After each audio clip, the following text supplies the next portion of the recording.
If my wife can look me in the eye at 3 a.m. and swear she was working, why did she turn ghost white the second I asked if she loved Ryan, and what did she already do to make sure nobody would believe me? My name is Axton Graves, and at 3 in the morning you learn exactly how quiet a home can sound when the truth is trying not to breathe. The hallway light had been off for hours. The living room was a black aquarium, with faint street lamp ripples sliding across the ceiling, and I was still on the couch because sleep had become a job I kept applying for and never got hired to do. I wasn't scrolling, I wasn't drinking, I wasn't praying, and I wasn't waiting for a miracle. I was waiting for the exact second the front lock would click, because that sound had started to feel like a verdict. The lock finally turned with a careful little hesitation, like whoever was outside wanted the door to believe they belonged there. The hinge made its polite whisper, the kind of sound you hear when someone is trying to be invisible while still expecting you to be grateful they came home at all. I watched the outline of my wife glide into the dark, moving on practiced memory, and I noticed what I had been noticing more often lately. She wasn't stumbling, she wasn't disoriented, she wasn't exhausted in the honest way, and she wasn't surprised to find me awake. She was simply annoyed that I still had a pulse at this hour. She flicked the hallway switch, and the light hit her like a camera flash that didn't ask permission.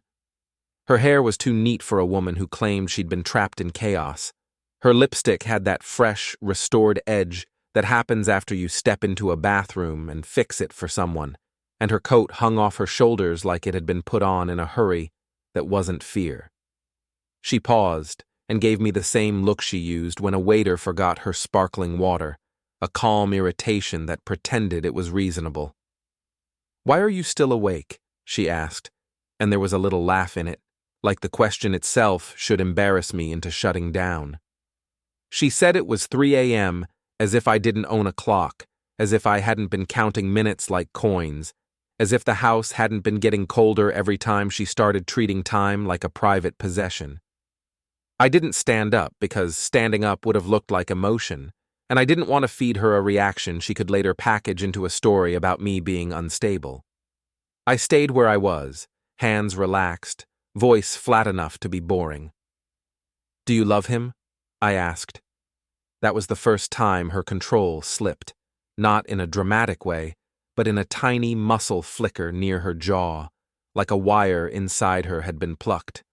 Her eyes widened for a fraction, then narrowed, then widened again, and she took a step that wasn't forward or back, just a confused adjustment like her body had to reboot. She tried to turn it into a joke, but she didn't have the oxygen. "Who?" she said, too fast, too sharp, too clean. "Ryan," I said, and I didn't raise my voice because names don't need volume when they land.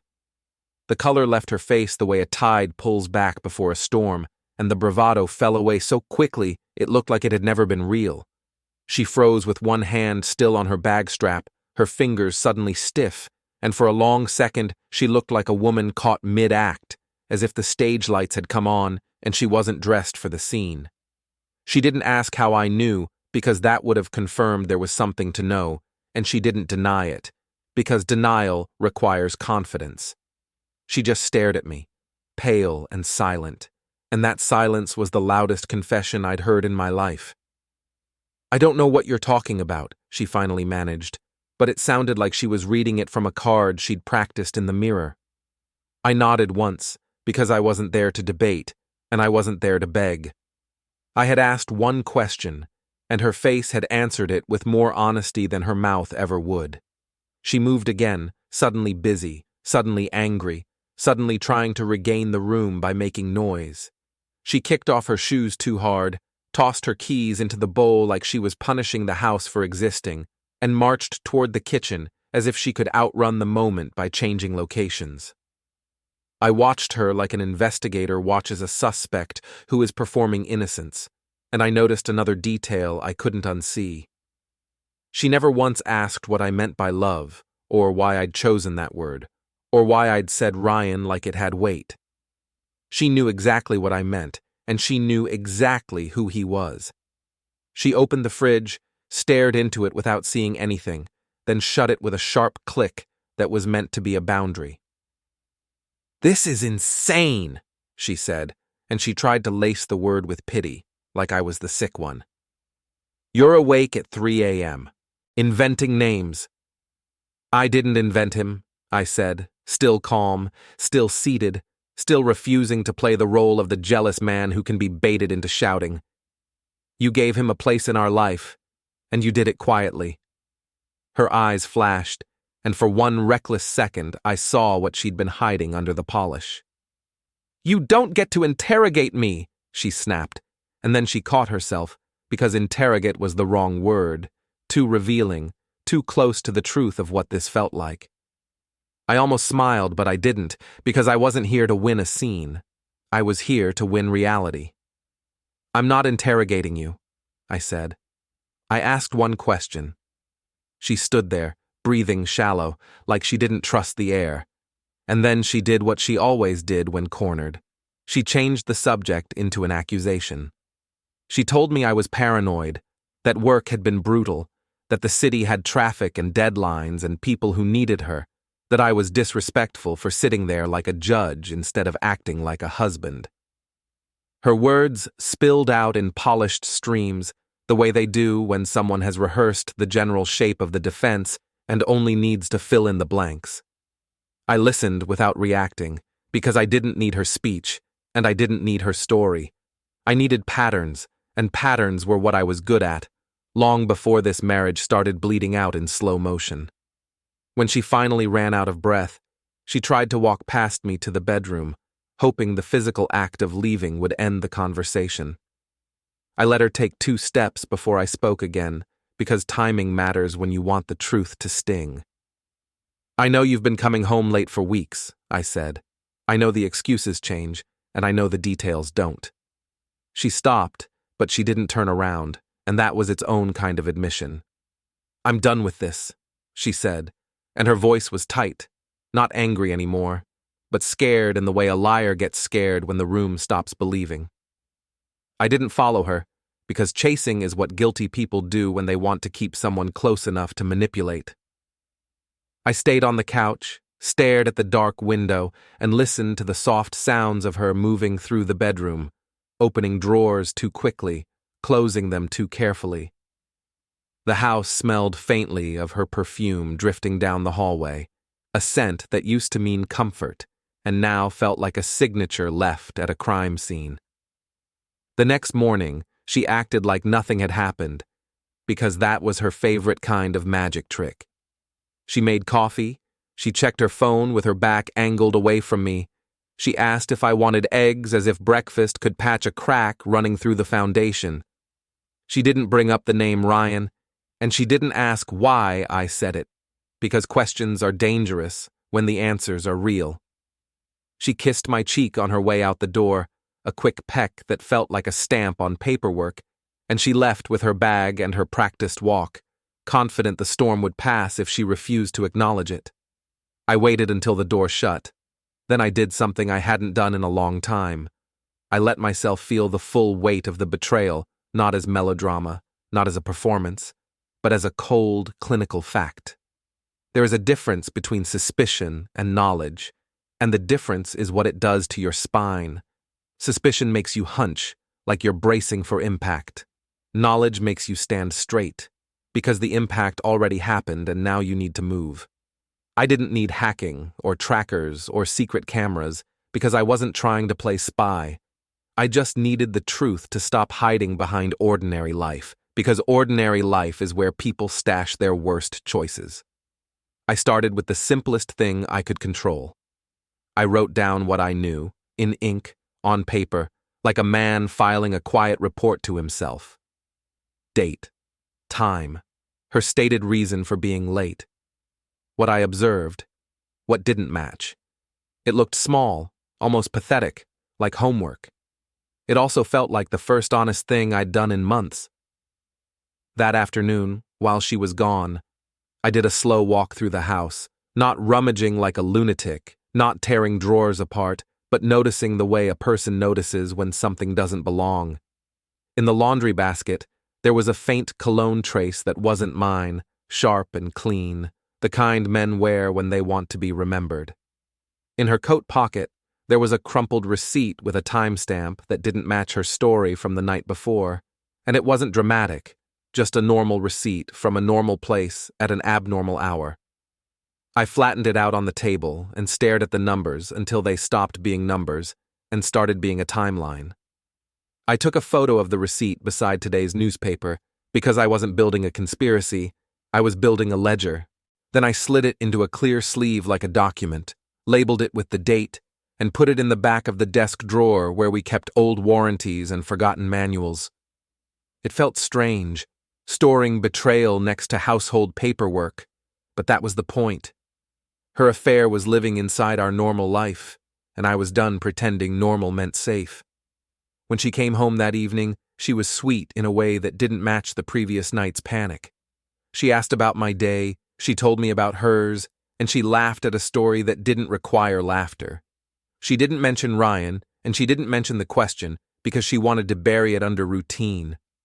I let her, because you don't interrupt a liar when they're stacking their lies. You let them build the tower so you can see where it sways. Later, when she went to shower, her phone lit up on the kitchen counter, and I didn't touch it because I wasn't going to cross a line that would make me the villain in her future narrative. I only looked at what was already visible, because people who feel safe get careless. A notification preview flashed across the screen, just long enough to show a name and a fragment of a message, and the name was Ryan. I didn't need the rest. The preview alone was a fingerprint on the glass. I took a screenshot on my own phone, the way you document a fire before it spreads, and I wrote down the exact time the notification appeared. Then I put my phone away and sat at the table, listening to the water run in the bathroom. And I realized that betrayal doesn't always arrive with a scream. Sometimes it arrives with a soft buzz from a device and a name you didn't know you hated until it appears in your kitchen. That night, I slept for 2 hours, and even those 2 hours felt like shallow water. I woke before dawn and stared at the ceiling, thinking about the way she froze when I said his name, thinking about the way her face drained, thinking about how a single word had pulled her mask off without my even touching it. I knew then that I wasn't dealing with a small mistake or a flirtation that would fade. I was dealing with a choice she'd been feeding, something she'd built a second life around, and she'd been confident enough to bring it right up to my doorstep. I also knew something else, something that calmed me in a dangerous way. If she could panic that hard at a name, then the story she'd built depended on me not having proof. She could handle suspicion, because suspicion is emotional, and emotional men can be dismissed. Proof is different, because proof doesn't yell, proof doesn't plead, and proof doesn't blink. I wasn't going to explode. I wasn't going to beg. I wasn't going to threaten divorce in a dramatic speech that would give her the pleasure of painting me as unstable. I was going to do what she couldn't do anymore. I was going to be consistent, and consistency, when applied to a liar, is a form of gravity. For the next few days, I lived 2 lives inside the same house, and neither of them required me to raise my voice. On the surface, I was the husband she thought she could manage, the man who went to work, asked polite questions, and didn't corner her in the hallway with accusations. Under the surface, I was an accountant of reality, building a simple, lawful record of what she kept trying to blur. I didn't need to be clever. I needed to be patient, because patience is the one tool cheaters never plan for. She tested me the way people test a locked door, pushing lightly, then harder, seeing if it would open. She stayed out late again, this time with a softer story about a last-minute meeting and a colleague who needed help. I asked one follow-up question, casual and bored, and she answered too quickly, adding details no one requested. She cooked dinner the next night like she was auditioning for forgiveness, then watched my face the entire time, searching for cracks. I gave her none because I had learned the new rule: never show your enemy what hurts until you're ready to use it. The evidence stayed small, and that was what made it deadly. A merchant alert pinged on my own account for a purchase I didn't recognize, and the amount wasn't dramatic, just enough to slide under most people's attention. The location, though, didn't fit her supposed route home, and the time stamped itself into my head like a brand. I saved the notification, wrote the details in my ledger, and filed it away with the receipt and the lock screen screenshot. I wasn't collecting gossip, I was collecting timestamps. 2 days later, she told me she had to leave early on Saturday for errands, and she listed them in a breathless chain meant to sound productive. I nodded, made coffee, and watched her grab her bag with the speed of someone leaving a burning building. After she left, I opened our shared calendar on the family laptop, the one we used for appointments and reminders, and I didn't dig into anything private. I only looked at what we both had access to. There was a conflict header, a calendar overlap she hadn't noticed because she assumed I wouldn't bother checking. Her errands overlapped with something labeled as a volunteer meeting, and that volunteer meeting had been canceled in the group chat days ago, which meant the calendar entry existed for one purpose, to be used as cover. I exported the week view as a PDF, saved it, and printed it, because paper has a way of making people understand the world is real. Then I marked the overlap with a pen and wrote the date on the back like a quiet signature. The more I wrote things down, the calmer I became, and that calm felt almost frightening, like I was stepping into a version of myself she hadn't anticipated. On Sunday, she invited her sister to brunch, and the invitation was too eager, too deliberate, as if she needed an audience to prove she was normal. Her sister arrived with bright energy and tired eyes, hugged my wife, and then hugged me with a cautious warmth that felt like someone checking for bruises. Over pancakes and forced laughter, my wife talked about her work stress and her exhaustion, and she looked at me while she said it, daring me to contradict her. I smiled politely, chewed slowly, and let her perform. After her sister left, my wife's mood shifted, the way it always did when she ran out of witnesses. She said we needed to stop being weird, and she told me I'd been cold. She asked if I trusted her, as if trust was a light switch she could flip back on by demanding it. I told her I was tired, because tired is the safest word in a war. It doesn't reveal your strategy. That night, she fell asleep quickly, the way people do when their conscience is busy elsewhere. I lay awake and listened to her breathing, and I realized I didn't feel jealous anymore. Jealousy requires belief that the relationship is still something you're competing for. What I felt was clarity, and clarity is not romantic, but it is useful. By the end of the week, I had enough to see the shape of the thing. Ryan was not a random mistake, not a stranger at a bar, not a one-night lapse. He was planned, scheduled, funded, and protected by a routine she thought I'd never question. The late nights were too consistent, the excuses too polished, and the panic too immediate when the name landed. The question wasn't whether she was cheating, the question was how deep she'd gone, and what she'd already prepared in case I ever noticed.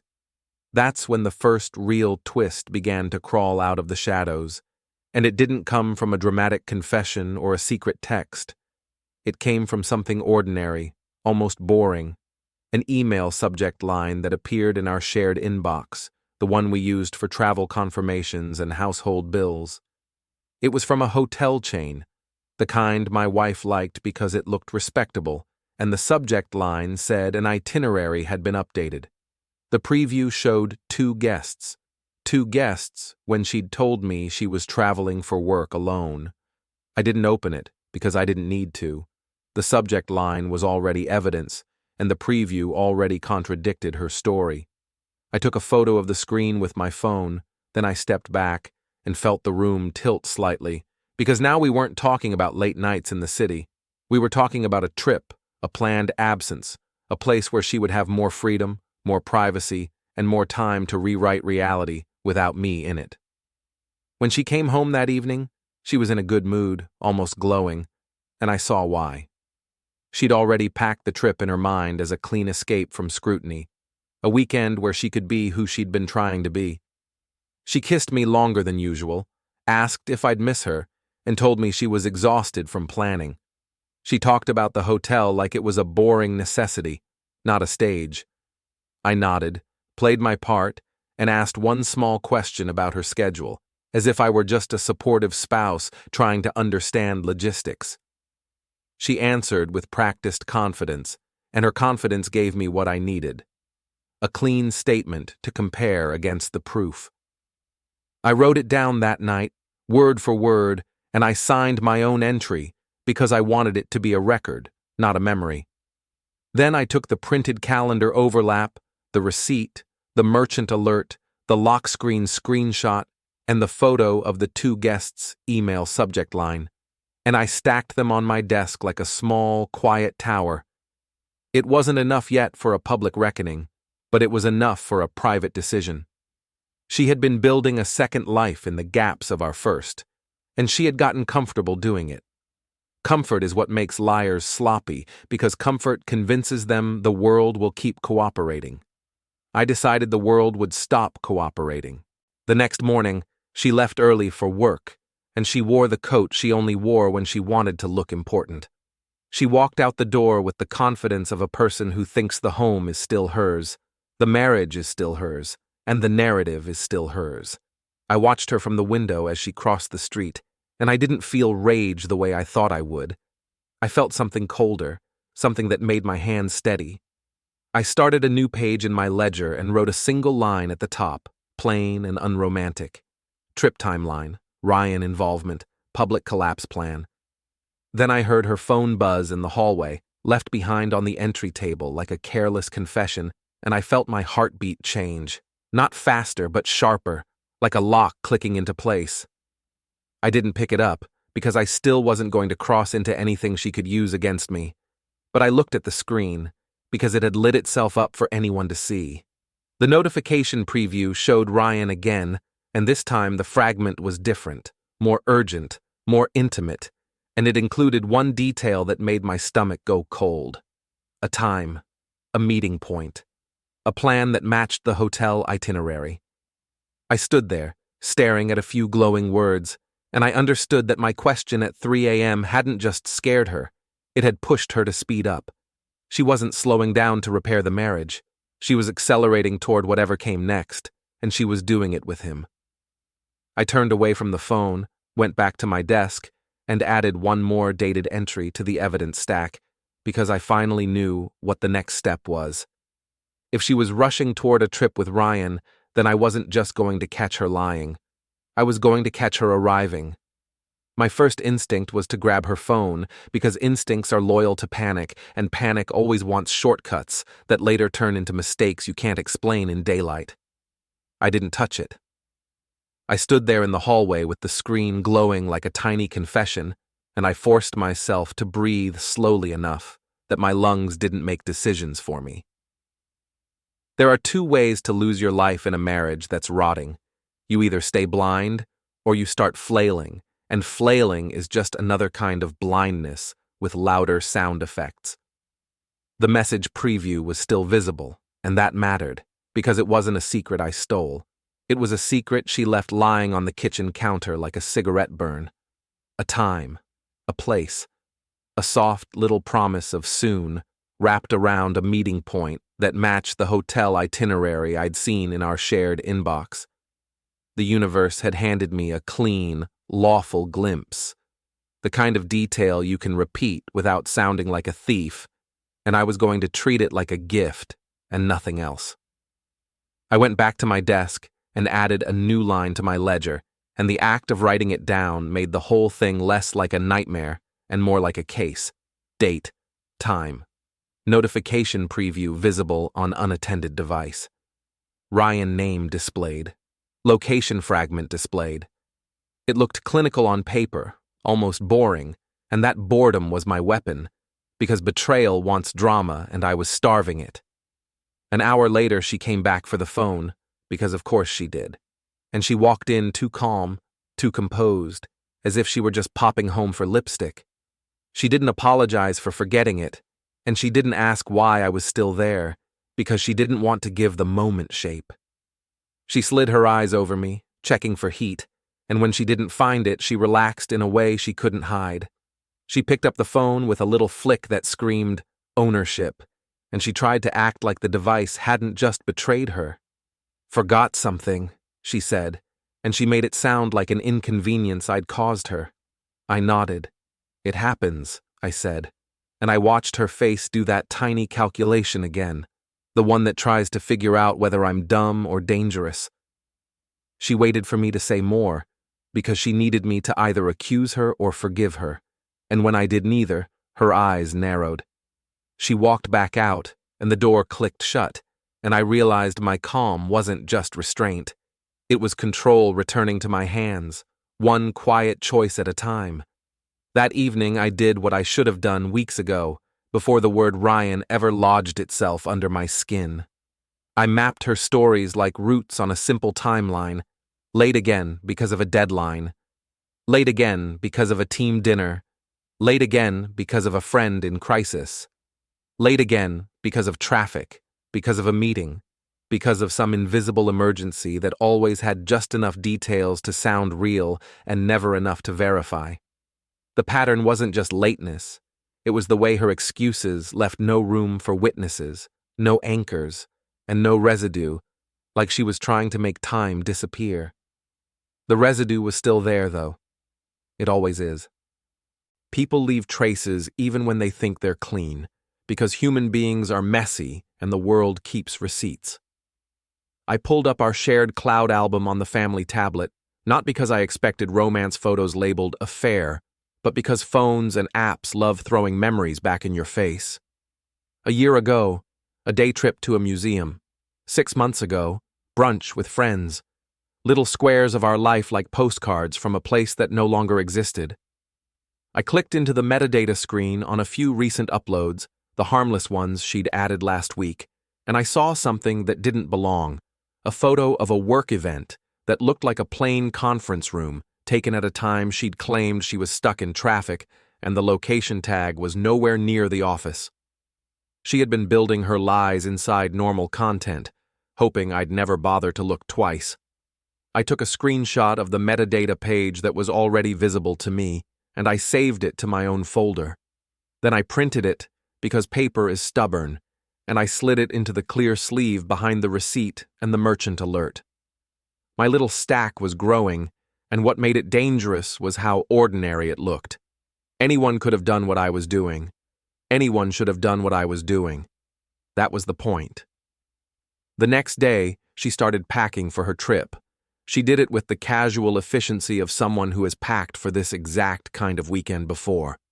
She laid outfits on the bed as if she were planning to impress an audience, and she placed lingerie in the suitcase with the careful, deliberate touch of a woman who claims exhaustion but still remembers seduction. She told me it was for work, and she said it with that softened tone meant to calm a man into cooperation. She even offered me the itinerary like it was transparency, but she offered it too late, like a bandage after the bleeding has already soaked the sheets. I asked simple questions, the boring kind, the questions a supportive spouse asks when he's trying to be helpful. What time is your flight? What hotel? Will the schedule be tight?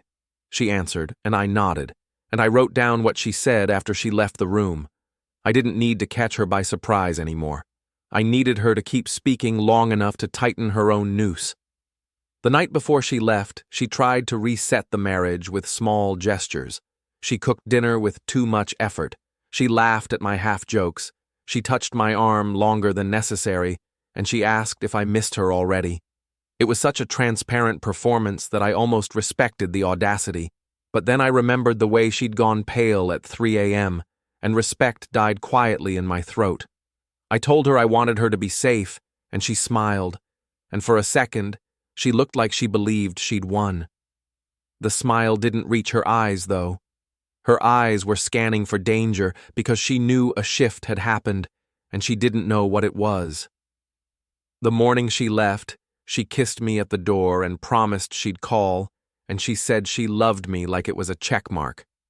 I watched her walk down the steps with her suitcase rolling behind her like a loyal pet, and I felt a strange, sharp quiet inside myself. When the car came to pick her up, she slid into the back seat without looking back, and that told me everything I needed to know about how she saw this trip. She wasn't leaving a home. She was leaving an obstacle. I didn't follow. I didn't tail her. I didn't do anything stupid. I went to work, I returned home, and I waited like a patient man who had finally learned the value of letting a liar reveal themselves. That night she called. Her name lit up my screen, and I stared at it for a long time before answering.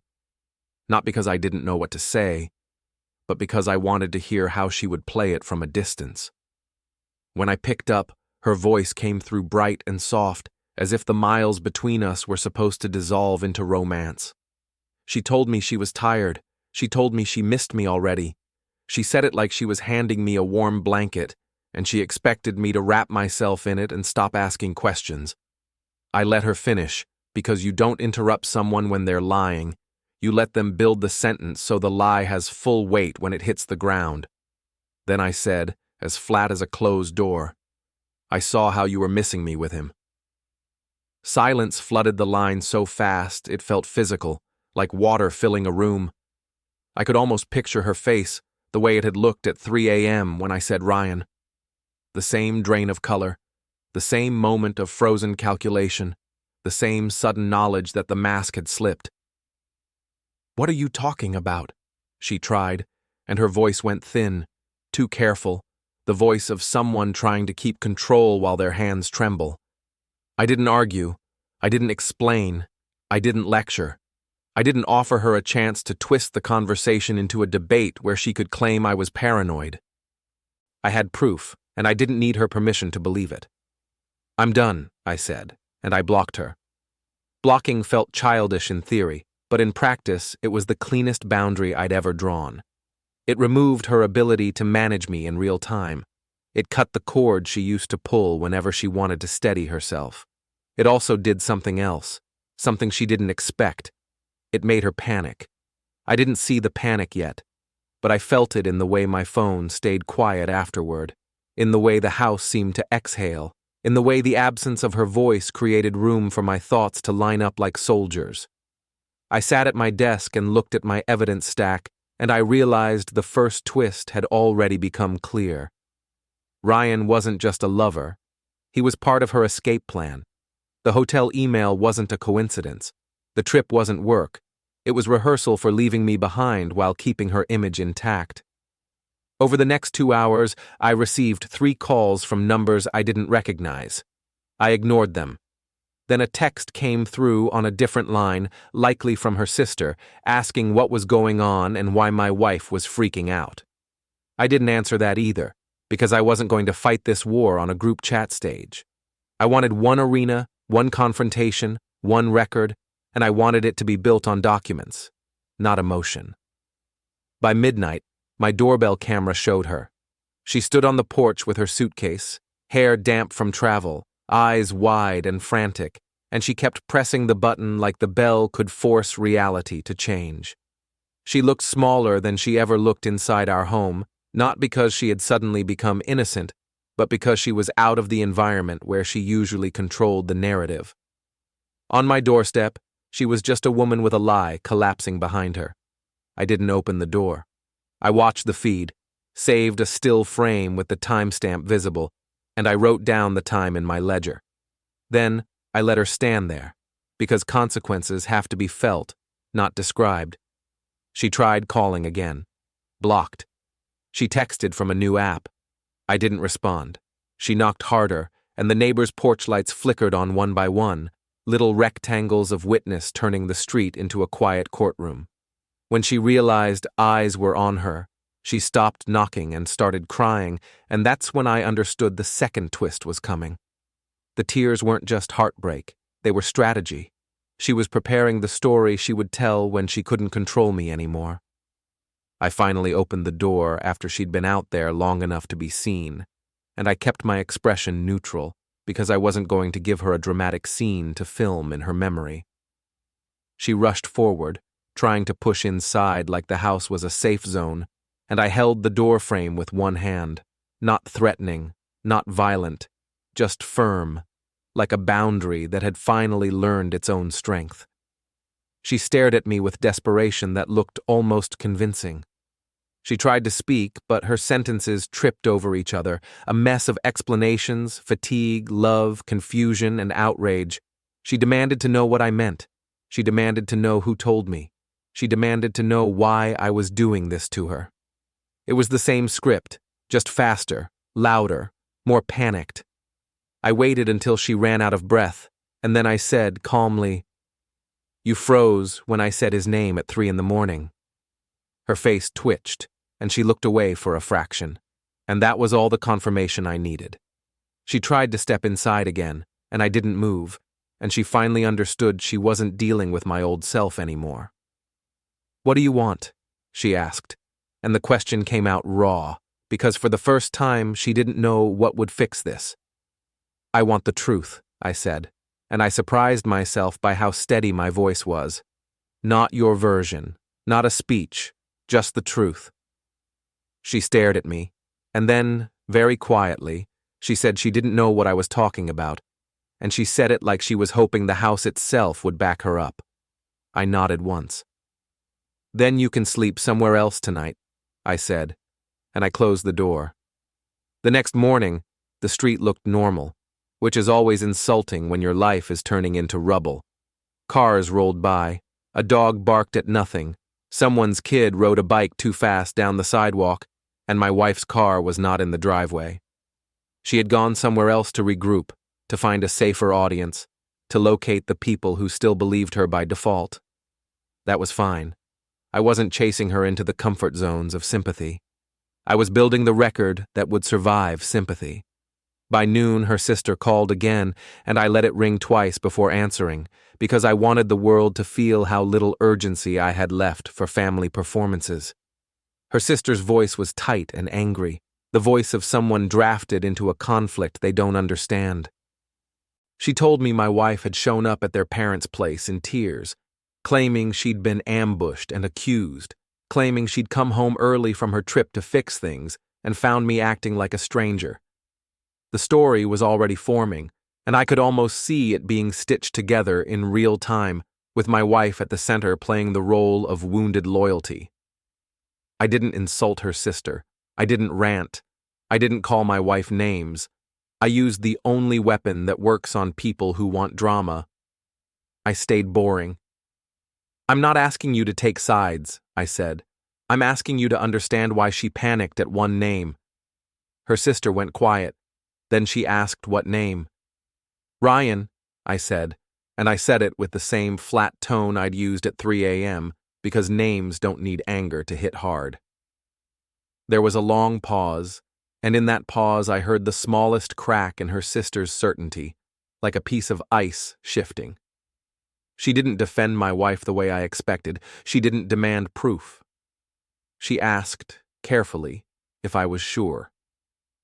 "I'm sure enough to start writing things down," I said, "and sure enough to stop being managed." She exhaled, and I could tell she wanted to ask more, but she was afraid of what she might hear, because family loyalty often depends on not learning too much. She told me my wife wanted to come back and talk, and she asked if I would meet them somewhere neutral.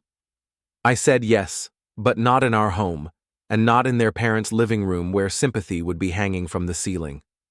I chose a public place with witnesses and timestamps, a coffee shop near the courthouse where lawyers and clerks came in and out, where cameras existed for ordinary reasons, not miracles. I didn't need footage. I needed the atmosphere of accountability. When I arrived, my wife was already there, sitting too straight, hands wrapped around a cup she wasn't drinking, eyes scanning the room like she was searching for exits. Her sister sat beside her, trying to look neutral, but failing, because neutrality is hard when you've already heard a story. My wife looked up at me and tried to soften her face into regret, but the regret didn't reach her eyes. Her eyes were still calculating. I sat across from them, placed my phone on the table face down, and kept my posture relaxed. I didn't smile, because smiling would be cruelty, and I wasn't interested in cruelty. I was interested in truth and consequence, and truth doesn't require theatrics. My wife started speaking immediately, because she couldn't handle silence. She told me I'd hurt her, that I'd humiliated her, that blocking her had been childish, and she tried to paint the trip as a misunderstanding, a work emergency, a last-minute schedule change. She described herself as the victim of my paranoia, and she built the narrative like a wall. I let her build it. Then I pulled a single printed page from a plain envelope, slid it across the table, and watched her eyes drop to it. It was the exported shared calendar week view with the overlap marked in pen, the volunteer meeting that had been canceled, the time slot that mirrored her errands. It was so mundane it almost looked like nothing, which made it perfect. No hacking, no spying, just her own planning, exposed by the simple existence of time. Her sister leaned forward to look, and my wife's hand twitched, a reflex to snatch it back, but she stopped herself because she didn't want to look guilty in front of her own blood. "That's not what you think," my wife said, and her voice was already thinner. "I'm not thinking," I said, and I kept my tone level. "I'm comparing." I slid the next page forward, a photo of the hotel email subject line showing 2 guests. Again, nothing dramatic, just the kind of proof that sits quietly and refuses to be argued with. My wife's throat moved as she swallowed, and she glanced at her sister because she needed her sister to anchor her reality. Her sister's face tightened, and I saw the first real shift. Not full belief, not full betrayal, but doubt, the kind that starts growing roots. My wife tried to laugh, but it came out brittle. She told me it was a booking error, that companies often add default guests, that I was cherry-picking. She spoke fast, stacking words to smother the simple math of what she'd done. I slid the 3rd page forward, the merchant alert screenshot with the date, the amount, and the location that didn't match her route. And then the receipt photo beside the newspaper, timestamp visible, stubborn, and unromantic. Her sister looked from the receipt to my wife's face, and my wife's face did that thing again. The pale drift, the micro-freeze, the moment where a lie tries to decide whether to fight or run. "You went through my things," my wife snapped, because blame is a life raft. "I photographed a receipt you left in your coat pocket," I said. "I did not steal it. I documented it." The distinction mattered, and she knew it. That's why her anger faltered for a second. Anger works when the other person has actually crossed a line. When the other person has stayed lawful, anger starts to look like panic. Her sister asked, quietly, who Ryan was. My wife's head snapped toward her sister so fast it looked painful, and the reaction alone did more damage than any document I could have printed. She tried to deny the name, tried to claim she didn't know any Ryan, but the denial came too late, because fear had already announced him. I didn't press the moment with a speech. I didn't need to. I let the silence do the work, because silence is brutal when everyone knows what it means. Then I slid one last item forward. The doorbell still frame of my wife on my porch at midnight, suitcase beside her, timestamp visible, proof that she had rushed home in a panic after I blocked her. I didn't say why she rushed. I didn't narrate. I just let the image exist. My wife stared at it like she was seeing herself from the outside for the first time, and her sister stared at it like she was watching the family story fracture. My wife's voice went small. She asked what I wanted now, and the question was different than the one she'd asked at my doorstep, because now she understood there were witnesses and documents, not just my mood. "I want a clean separation," I said. "I want it civil, fast, and based on facts." Her sister's eyes widened, and my wife's mouth opened as if to protest, but no sound came out for a moment.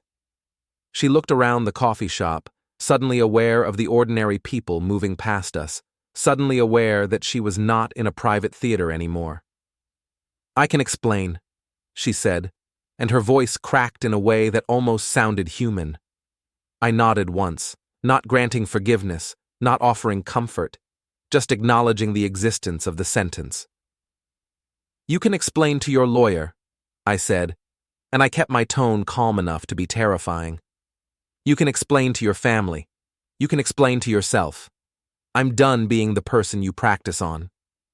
Her sister started crying quietly, because families always cry when the truth finally gets a chair at the table. My wife reached for her sister's hand as if she could anchor herself through that touch, but her sister pulled back a little, not fully rejecting her, just recoiling from the new uncertainty. My wife looked at me with something close to hatred, because hatred is what people use when they can't control you anymore. She whispered my name like it was a warning, like she was trying to remind me of the old contract between us, the one where I stayed soft and she stayed safe. I didn't flinch. I didn't raise my voice. I didn't need to. My calm was the only thing in the room that wasn't negotiable.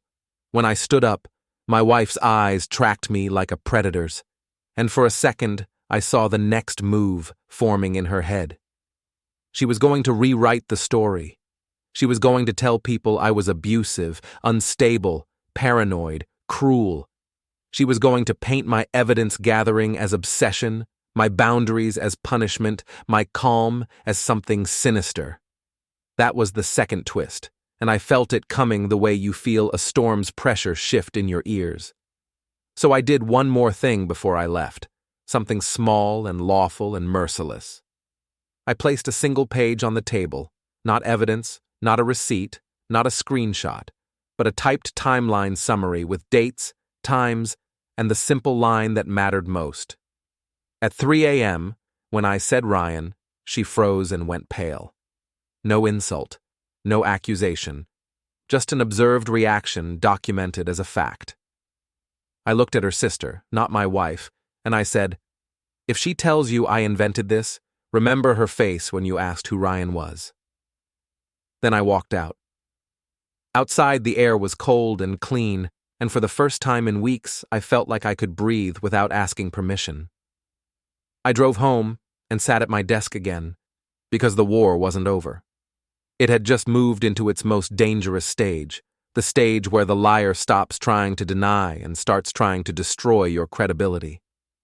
I opened my evidence drawer, looked at the clear sleeves, the receipts, the printed calendar, the email subject line, the doorbell still, and the metadata screenshot, and I realized I needed one more thing before the final confrontation could happen.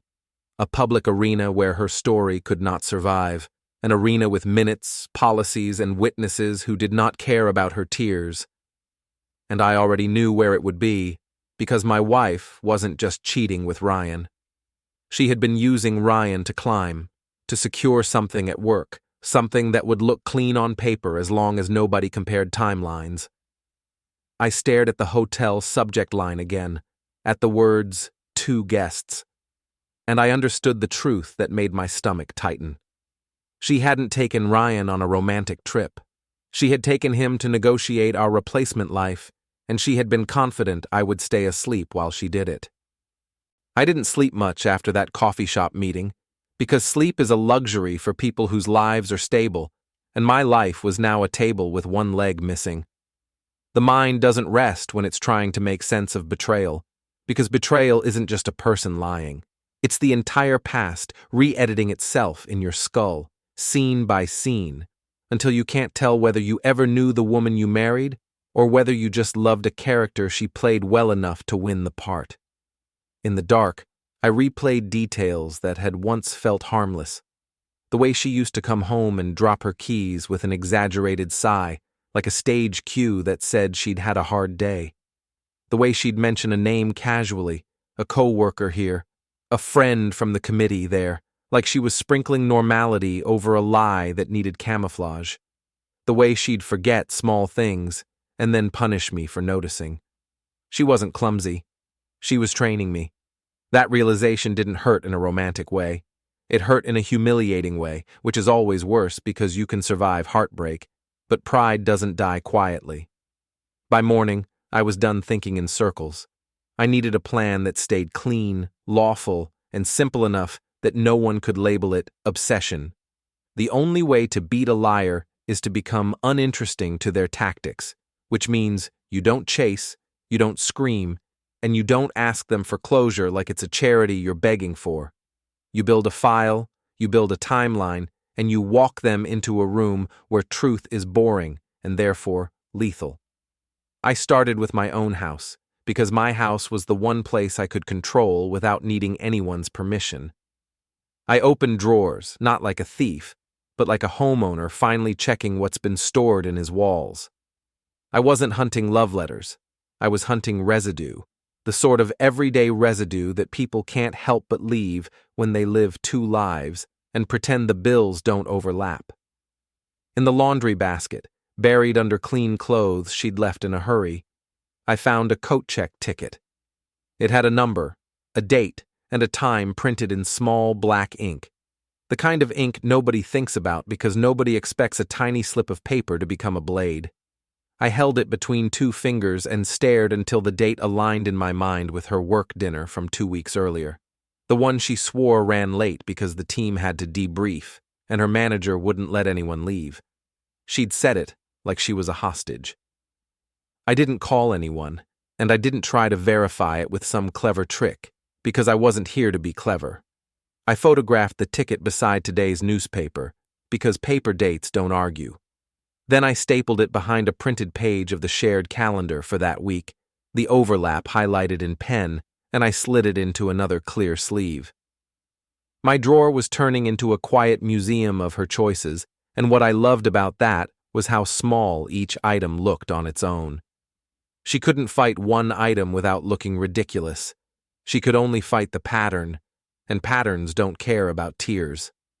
Around midday, my phone buzzed with a new number again, another attempt to break through the wall I'd put up. I didn't answer. 10 seconds later, an email hit my inbox from her personal address with a subject line that tried to sound reasonable, something like, "We need to talk like adults." It would have been funny if it wasn't my life. Adults, in her vocabulary, meant she got to speak and I got to absorb, and then we returned to the old arrangement where her comfort mattered more than my sanity. I didn't respond to the email. Instead, I created a folder on my computer labeled by date, because I'm not romantic, and I wasn't going to become romantic now. I saved the email header, printed it, and slid it into the same drawer. If she wanted to claim later that I refused to communicate, she could claim it to a mirror. That afternoon, her sister sent me a message that didn't ask questions. It just said my wife was scared, and then, after a pause, it said my wife was saying weird things. I read that line twice and felt the air change in the room, because weird things is family code for she's preparing a story. I didn't know the exact story yet, but I could smell it. It would be the story where I become unstable, controlling, paranoid, cruel. It would be the story that makes her affair look like a reaction, not a choice. It would be the story that turns her betrayal into her survival. That was the twist I'd sensed, and it was moving from theory to execution. I didn't have the luxury of pretending she wouldn't go there. People who cheat can admit to cheating, but they rarely admit to being the villain, because villains don't get sympathy, and sympathy is the currency she lived on. If she could paint me as dangerous, then she could paint Ryan as a rescuer, and suddenly she wasn't breaking a marriage. She was escaping one. I needed an arena that didn't care about her feelings, and I needed it within 30 days because time is the ally of liars. The longer you wait, the more they rehearse. They rally friends, they plant seeds, they rewrite. In a month, my wife could turn my calm into a threat and my silence into abuse. So I needed a public moment, but not a circus, not a viral showdown, just a room with witnesses and a record that couldn't be erased. That's when the invitation landed in my lap, like the universe finally decided to stop being passive. It arrived as a notification in our shared calendar, a committee event with a formal title, something like Foundation Travel Debrief and Sponsor Review. It wasn't in bold letters screaming scandal. It was just an entry, with a location and a time and a note that said attendance was expected. And beneath that note, like a quiet joke, was my wife's name listed as an organizer. She'd told me her trip was for work. She hadn't told me she was traveling for a foundation committee tied to her employer, a committee with sponsors, board minutes, and policies.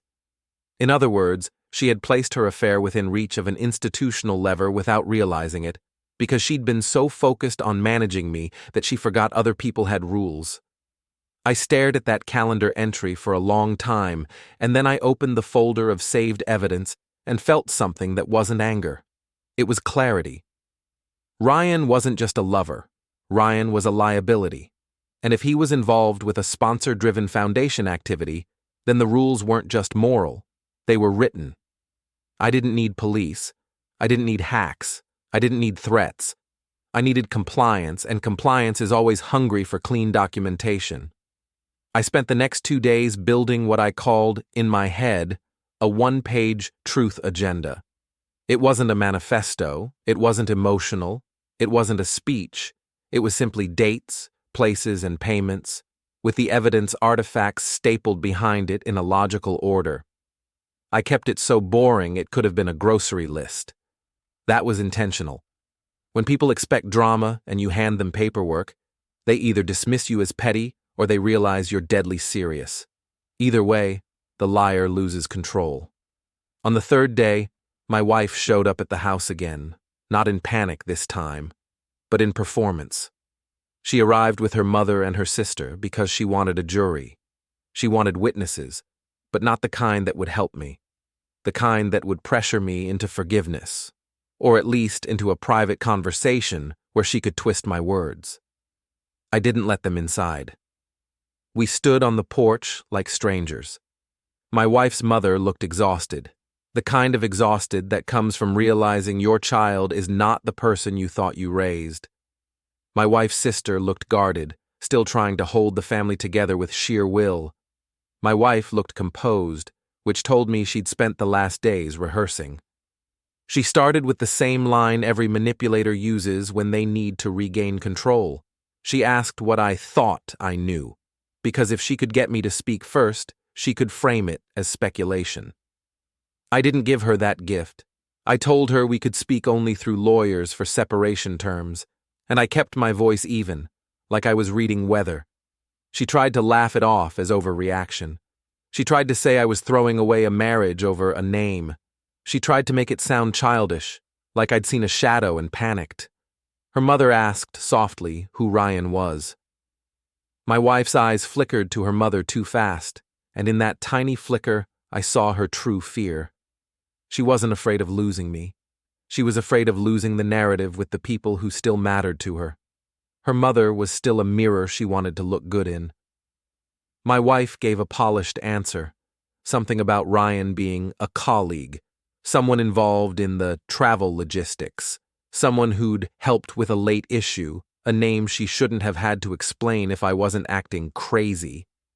She said all the right words, and she said them with the soft tone of a woman who wants to look reasonable. Then she made her mistake. She said I'd been watching her, and she said it like an accusation, like I'd been stalking her movements, like I was unsafe. That word, watching, hung in the air like smoke. Her mother's face tightened. Her sister's eyes narrowed. The seed was being planted. I didn't argue. I didn't defend. I simply said, very clearly, that I had only documented items that were in shared spaces, in shared accounts, or visible without bypassing any privacy barriers. I said it without emotion. I said it like a receipt clerk reading terms. My wife's mouth tightened. She wanted me to sound angry so she could claim fear. My calm was ruining her setup. Her sister asked if the trip was truly work, because the calendar had shown a foundation debrief entry that didn't match what my wife had told the family. That line surprised me, because it meant her sister had already started checking, which meant doubt had roots now. My wife's head snapped toward her sister, and her composure cracked for half a second. She quickly smoothed it and said the foundation work was part of work. She said it like it was the same thing, like details didn't matter. Details are all that matters. That night, after they left, I printed the shared calendar week view for the upcoming foundation debrief. I marked the location. I noted the start time. I wrote a single line on the top of my one-page agenda, expected attendance, formal minutes. Then I prepared something else, not evidence, but a simple cover sheet addressed to the meeting facilitator.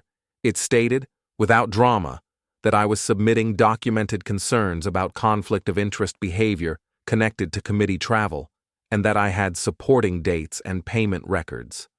I didn't send it yet. I didn't need to rush. I needed the timing to be surgical. My wife texted me the next day from a new number with a message that tried to sound gentle, saying she wanted to end the hostility and talk privately. The phrase privately made my skin crawl because private is where lies live and breathe. In public, she would have to be careful. In private, she could cry and accuse and twist. I ignored it. Instead, I called a lawyer and scheduled a consultation for separation terms, because you don't walk into a storm without an umbrella. I didn't need revenge in the cinematic sense. I needed protection, structure, and consequences that held up under scrutiny. The lawyer didn't gasp at my story because lawyers rarely gasp. She asked simple questions, and I answered in the same boring tone I'd been using, because boring is how you sound when you're telling the truth. She told me that my evidence was useful, especially the shared account merchant alert and the email headers, because dates and names matter. She also told me, carefully, that if my wife tried to claim I was controlling or unstable, I should avoid private confrontations and keep interactions documented and minimal. I almost laughed at that, because that's exactly what I'd been doing, not because I'm wise, but because I'm tired. The night before the foundation debrief, my wife called from yet another number. I let it ring. Then I watched as an unknown car slowed near my house and rolled past twice, like someone looking at a building they might want to enter without permission. I didn't step outside. I didn't go hunting. I simply saved the doorbell camera still frame of the car passing the front of my property, because I wasn't interested in paranoia, but I was interested in patterns. If Ryan thought he could intimidate me, he was about to learn I don't respond to theater. I sat at my desk and looked at my one-page agenda, and I realized I had one more choice to make. I could either go to the debrief and try to corner them with emotion, or I could let the institution do what institutions do best: protect themselves. Institutions don't care about love triangles, they care about risk. So I printed evidence packets, one for the facilitator, one for the board secretary, and one for my own file. I kept them redacted where necessary, because I wasn't trying to expose private life. I was exposing conflict and misrepresentation. I sealed them in clear sleeves and labeled them by date. Then I slept for 2 hours, because that's all my body would allow. When morning came, I dressed like a man going to a meeting, not like a man going to war. No dramatic coat, no tortured face, just clean, simple clothing and the quiet posture of someone who has already accepted the end and is now only arranging the terms. As I drove toward the venue, I saw the irony with painful clarity. My wife had spent weeks trying to control me with stories. Now I was about to control the outcome with one page of facts. The foundation debrief was held in a clean, bright meeting room attached to a community venue that tried very hard to look neutral. Neutral walls, neutral chairs, neutral coffee that tasted like it had been filtered through regret. The kind of place where people say phrases like stakeholder alignment and sponsor confidence, and they mean money, not morality. I arrived early, because being early is what you do when you don't want to be rushed into mistakes. I walked in carrying a plain folder, and I kept my expression calm, because calm is disarming in rooms built for polite warfare. A woman at the front table looked up and asked if I was there for the debrief. I said yes, and I gave my name, and I watched her eyebrows lift slightly, not in recognition, but in the quick reflex people have when they sense an unexpected variable. She pointed me toward a side table near the entrance where name tags were laid out. I didn't take one. I didn't want a tag. I wanted accountability. The facilitator arrived a few minutes later, a man with the practiced smile of someone whose job is to keep meetings from turning into scenes. He carried a laptop and a stack of printed agendas, and he greeted people by first names like he was hosting a polite dinner party. He saw me, paused for half a beat, and then approached with that gentle caution facilitators wear like armor. He asked if he could help me. I told him, quietly, that I was submitting a documented concern connected to committee travel and conflict of interest behavior, and that I was requesting it be entered into the minutes as received. I didn't say my wife's name. I didn't say Ryan. I didn't say affair. I used the language of policy and risk because policy is the only language institutions respect consistently. The facilitator's smile tightened, but it didn't vanish. He glanced at my folder and asked if I had documentation. I slid one clear sleeve across the table.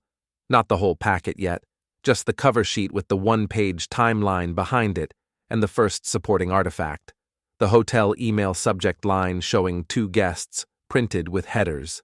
Clean, simple, dull, dangerous. The facilitator's eyes moved over the page, and I watched his posture shift. People who run meetings can handle conflict, but they don't like surprises. And documentation is the sharpest surprise because it doesn't require anyone to argue. It just sits there. He asked if I wanted to speak during the debrief. I told him I did not want to speak, and I did not want a scene, and I did not want personal details discussed.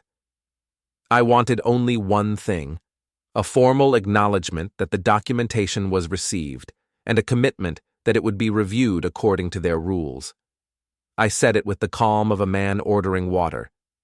The facilitator nodded slowly, because now he understood the real threat. It wasn't my emotions. It was the possibility that this meeting could become a liability if mishandled. People started filing in. Some wore business casual like armor. Some laughed too loudly. Some avoided eye contact with strangers. Then my wife walked in. She entered with a controlled stride, the stride she used when she wanted to look important. She was dressed carefully, hair done, makeup subtle, expression neutral enough to pass as professional. Behind her walked a man I recognized not from photos, but from the way my wife's eyes moved toward him without permission, like a magnet pulling a compass needle. Ryan. He wasn't tall enough to be intimidating and not handsome enough to be memorable, which is the kind of man who survives by attaching himself to other people's status. He wore the confidence of someone who believes rules are for other people. He glanced around the room like he owned it, and then his eyes landed on me. For a fraction of a second, his face tightened, and then he smoothed it with a small smile that tried to say, "We are both adults here." That smile would have worked on the man I used to be. On me now, it looked like a confession. My wife saw me a moment later. Her face went still, too still, and her eyes widened just enough to show fear before she forced them back into neutrality. She walked toward the front table as if nothing was wrong, as if I was simply another attendee. Ryan followed her, and I watched him lean slightly toward her, as if to ask what I was doing there. She didn't answer him with words. She answered him with tension. The facilitator called the meeting to order. He did it politely, the way people do when they want to pretend everything is fine. He mentioned sponsors. He mentioned outcomes. He mentioned travel debrief.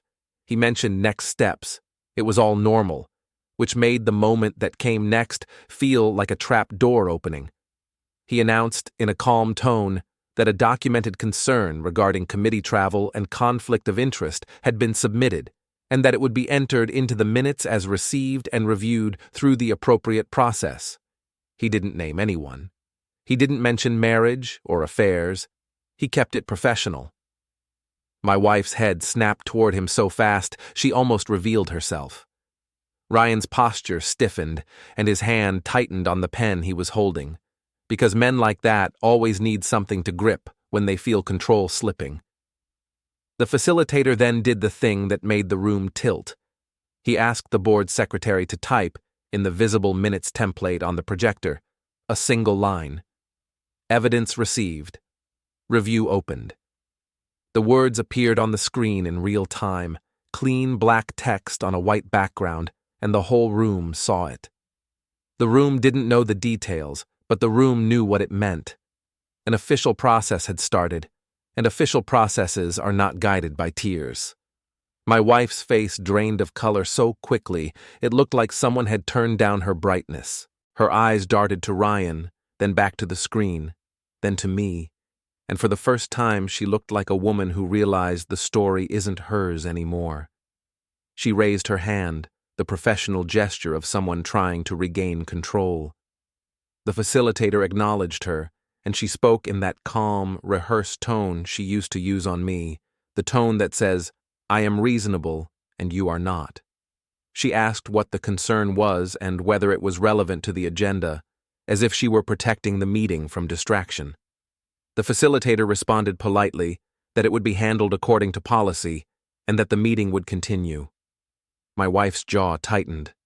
Ryan leaned toward her and whispered something, and I didn't need to hear it to know what it was. He was telling her to fight. He was telling her to deny. He was telling her to turn it back on me. I didn't speak. I didn't need to. I was not the main actor anymore. The record was. The meeting continued, but now everyone was listening differently. Every mention of travel reimbursements sounded sharper. Every mention of sponsor perception sounded like a warning. My wife tried to participate like normal, but her hands shook slightly when she flipped pages, and Ryan's eyes kept flicking toward me like he wanted to decide whether to confront me or flee. Halfway through, the facilitator called a short recess, and people stood up and gathered in small clusters, pretending they were discussing logistics while their eyes hunted for gossip. This is how professional groups feed on scandal. They pretend to be polite while they chew. My wife walked straight toward me. She didn't approach like a spouse. She approached like a negotiator, which told me exactly how she saw our marriage now. A problem to manage, not a person to face. Her voice was low enough that most people wouldn't hear, but the proximity itself was a public act. She wanted to pressure me in front of witnesses without it looking like pressure. She asked why I was doing this. I looked at her calmly and asked her, just as calmly, if she wanted to deny that Ryan was her travel companion. I didn't raise my voice. I didn't insult her. I asked one date-based question, because date-based questions are impossible to fight without lying. Her mouth opened, and then closed, because she couldn't deny it cleanly without risking the minutes.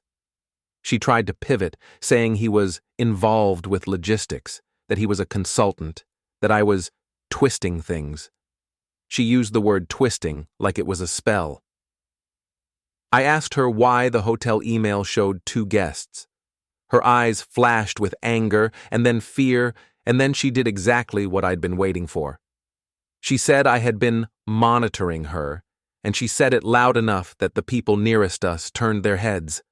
There it was, the narrative she'd been preparing, the story where I become unsafe. I didn't react like a man accused. I reacted like a man documenting. I looked at the facilitator who had stepped closer, sensing a scene, and I said, politely, that I had only used shared account notifications, shared calendar conflicts, and headers visible in a shared inbox, and that I had submitted documentation through proper channels without revealing personal details in the meeting. I said it like I was reading a policy line.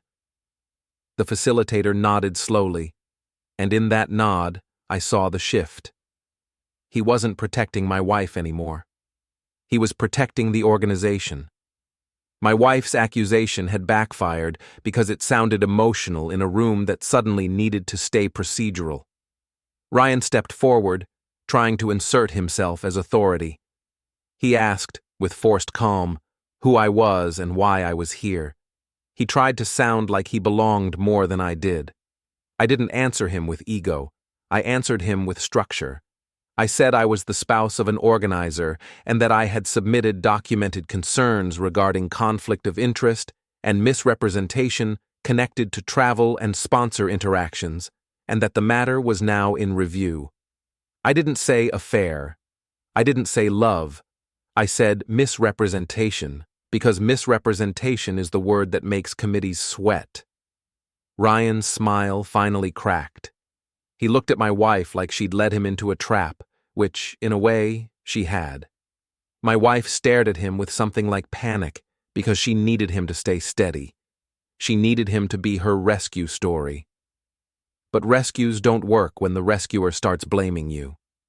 The facilitator asked everyone to return to their seats. As people sat down, I saw the final shape of what I'd built. It wasn't revenge. It was consequence. A room full of witnesses had seen my wife lose control. A record had been created that something serious was under review. And now my wife's attempt to paint me as unstable had been neutralized by my own calm, public, procedural behavior. The meeting resumed, but the tone had changed. The board chair asked questions about travel approvals that felt sharper. The secretary typed with more caution. My wife answered carefully, but her voice trembled at the edges, because now she knew every word could become part of an internal file.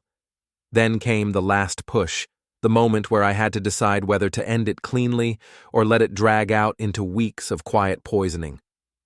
When the board chair asked for any final notes before closing, I stood up, not dramatically, not with a speech, just with the posture of a man making one final administrative request. I walked to the board secretary and handed her a sealed clear sleeve, labeled by date, and I asked politely that it be stamped received and added to the record as supporting documentation for the review. I didn't waive it. I didn't describe it. I simply handed it over as if it were routine. The secretary hesitated, looked at the facilitator, and the facilitator nodded. She stamped the sleeve received.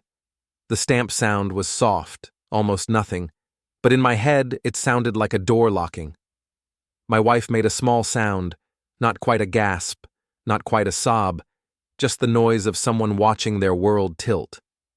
Ryan stared at the stamped sleeve as if it were a snake. People around the room watched, pretending not to, and that's how you know they were watching the hardest. The facilitator thanked everyone and closed the meeting, and just like that, the formal part ended, leaving only the aftermath.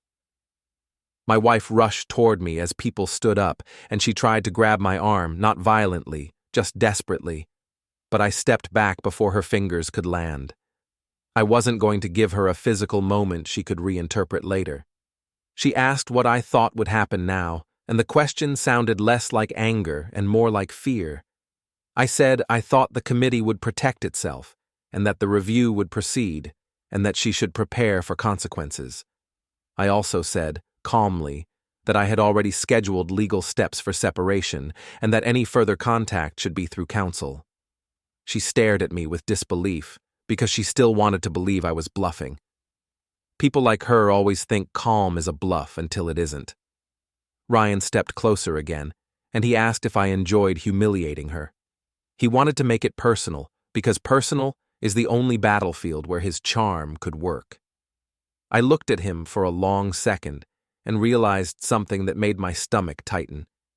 He wasn't just her lover. He was her enabler, and maybe her handler, the kind of man who whispers scripts into a woman's ear and then watches her repeat them like she believes they're her own thoughts. That would explain the repeated phrases. That would explain the rehearsed accusations. That would explain why she'd suddenly started using words like monitoring and hostile, as if she'd picked them up from a legal pamphlet. I didn't say any of that out loud. I didn't need to. I simply told him calmly that this was not about enjoyment, and that it was about truth and record, and that if he continued approaching me, I would request the venue log the interaction as part of the same review file. I said it politely, and I watched him recoil, because men like him hate records more than they hate losing. My wife's face twisted, and for a moment, the mask slipped completely. She wasn't sorry. She was furious that I had removed her ability to control the outcome. She whispered my name like it was an insult, like she was trying to summon the old version of me who would soften, apologize, and let her reset the marriage with a few tears. I didn't soften. I walked out of the room and into the cold air, and I felt something I hadn't felt in weeks. The quiet relief of a man whose reality was now confirmed by more than his own mind. On the drive home, my phone buzzed again, not from her, but from her sister. The message was short, and it hit like a blunt object. She wrote that my wife had been telling the family I was dangerous, and that she was planning to file something to protect herself, and that Ryan was advising her. Her sister said she didn't know what was true anymore, but she was afraid of what my wife might do next. I read that message twice, and my hands tightened on the steering wheel. The late twist was here, and it was uglier than the affair. My wife wasn't just going to lose gracefully. She was going to try to burn me down on her way out, because that was the only way she could keep her self-image intact. I pulled into my driveway and sat in the car for a long moment, listening to the engine tick as it cooled, and I realized the final confrontation wasn't going to be about Ryan, or the trip, or the committee. It was going to be about the story she was about to tell the world, and I was going to have to end it with the only weapon she couldn't survive. A record that didn't care who cried first. I sat in my driveway until the engine went quiet, because stepping out of that car meant stepping back into a reality where my wife could still walk around and rewrite me in other people's minds, and I needed one more minute to decide what kind of man I was going to be when the next lie landed. The truth is, I didn't fear Ryan, and I didn't fear the affair anymore, because affairs are simple once you stop romanticizing them. They are just two selfish people stealing time and then acting offended when the calendar remembers. What I feared was the modern trick that turns the betrayed spouse into the villain, not by proof, but by tone, by implication, by selective storytelling delivered to the right audience at the right moment. I went inside and locked the door, not because I expected someone to break in, but because I needed a physical action that said I was choosing order over chaos. I made coffee, then poured it out untouched, because my stomach had started treating betrayal like poison, and every sip felt like adding fuel to a fire that already had enough. I opened my evidence drawer and took out the folder, and I looked at what I had collected so far. The hotel email header, the merchant alert, the coat check ticket, the doorbell still of the slow car, the shared calendar printout with the overlap marked in pen, the received stamp from the meeting sleeve, the lawyer's consultation confirmation, and the small, dull timeline sheet that made all of it line up like a confession with no voice. It was clean proof, and clean proof was good, but it wasn't protection yet, because proof doesn't stop a smear if the smear gets there first and plants itself like mold. Her sister's message sat on my screen like a warning sign. My wife was using the word dangerous. I didn't call my wife to argue about it, because arguing is what she wanted. If I argued, she could describe it later as intimidation. If I begged, she could describe it as manipulation. If I showed anger, she could describe it as fear. She had built herself an escape hatch, and that hatch was painted with my face. So I called my lawyer again, and I kept the conversation short and unemotional, because my lawyer didn't need feelings, she needed facts. I told her my wife was preparing a narrative that I was dangerous and controlling, and I told her I had reason to believe my wife might attempt an emergency protective filing or some formal complaint to control the separation process. My lawyer didn't sound surprised because lawyers have heard every story that starts with love and ends with paperwork. She told me in a calm voice that I needed to do 3 things immediately: minimize contact, keep all communication in writing when possible, and ensure that any in-person interactions occurred in public or with neutral witnesses, not friends, not family, not anyone who owed loyalty to either side. Then she said the sentence that made my chest tighten. She said I needed to assume my wife would try to provoke a reaction. That was the part people don't understand about revenge narratives. They think revenge means yelling, slamming doors, or delivering witty lines. Real revenge is refusing to become the person your enemy needs you to be. And my wife needed me to be volatile. She needed me to crack.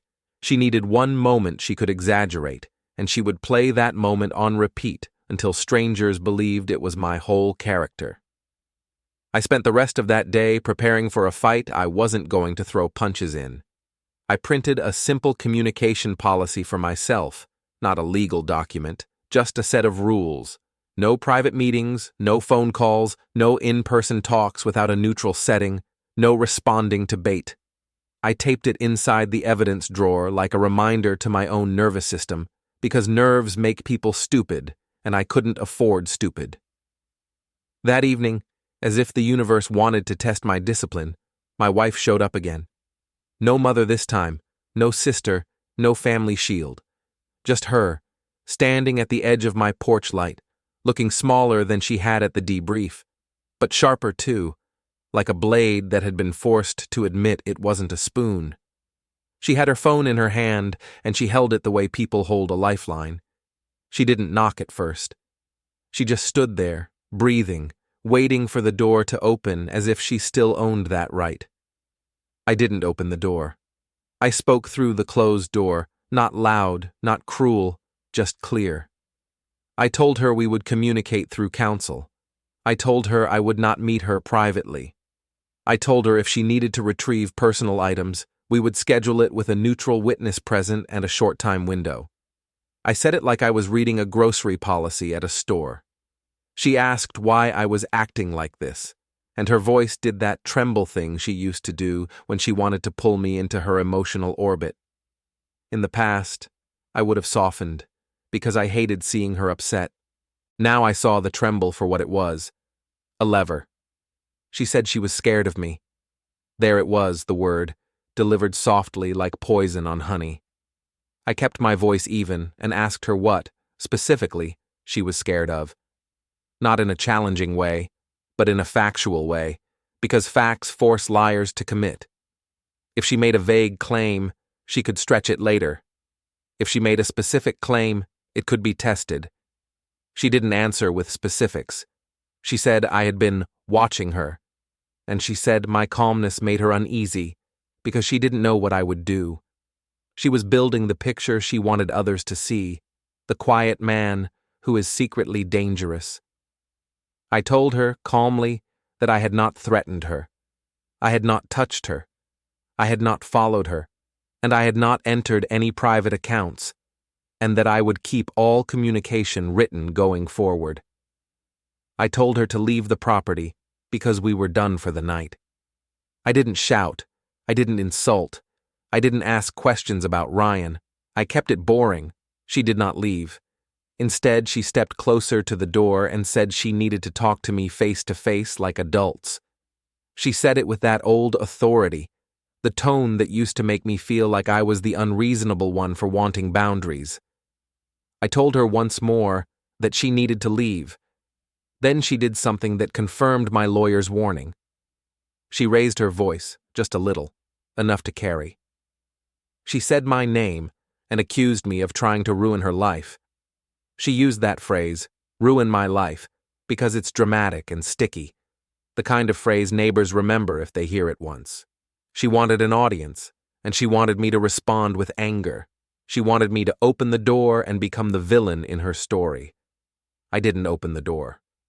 I took my phone and saved the doorbell still frame that showed her standing on my porch at that time, because I wasn't going to record her voice or play spy games. I didn't need her words. I needed the fact of her refusal to respect boundaries if she later claimed she was afraid to be near me. Fear doesn't bring you back to the porch at night. Fear doesn't keep you there when you're told to leave. She finally left, but not before saying one last line that made my blood turn cold. She said she would have to protect herself. I waited until her car was gone. Then I sat at my kitchen table and stared at the wall, because there is a specific kind of exhaustion that comes from realizing you are about to be accused of being the very thing you've spent your life avoiding. I wasn't a violent man. I wasn't even a loud man. And yet, she was preparing to build a legal barricade against a monster she planned to invent. The next morning, I woke up to a notification that made my jaw clench so hard my teeth ached. A mutual friend had posted something vague, something about how you never know what happens behind closed doors, and how support matters, and how brave women speak up. It didn't mention names, but it didn't need to. The post was a flare. It signaled the start of a campaign. I didn't comment. I didn't message the friend. I didn't try to defend myself in public because public defense in the early stage looks like guilt to people who like drama. Instead, I saved the public post permalink screenshot because public narratives are evidence too when they become coordinated. Then, I received an email from my wife's workplace HR address, not directly about me, but about her, framed as a wellness check and a request for support, the kind of corporate language that sounds caring while it gathers documentation. My wife had clearly gone to HR with a story that required institutional reinforcement. This was the mid-story twist solidifying into a strategy. She wasn't just cheating and lying. She was arming herself with systems. I called my lawyer and forwarded the HR email. She told me to do nothing reactive, to keep records, and to prepare for the possibility that my wife might file for a temporary order as leverage. She also told me to start a parallel documentation file, not about her affair, but about my behavior and boundaries. Proof that I was calm, procedural, and non-threatening. It felt absurd, like being asked to prove you don't kick puppies.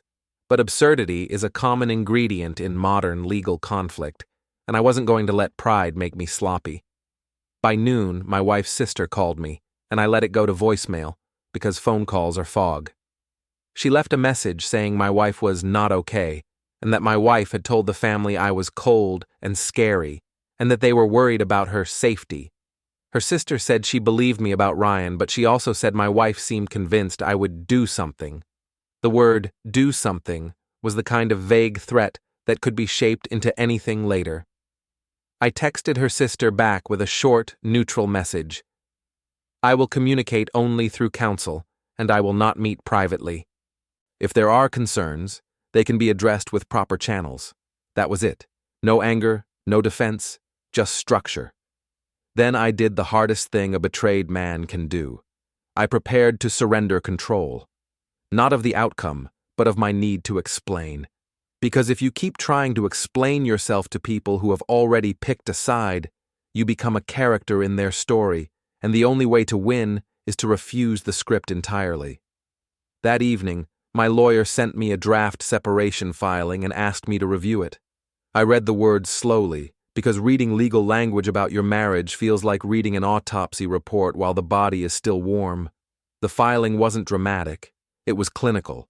It laid out assets, requested terms, and demanded boundaries. It made no mention of Ryan because the divorce process didn't care about Ryan unless it affected finances or safety. The divorce process cared about division and stability.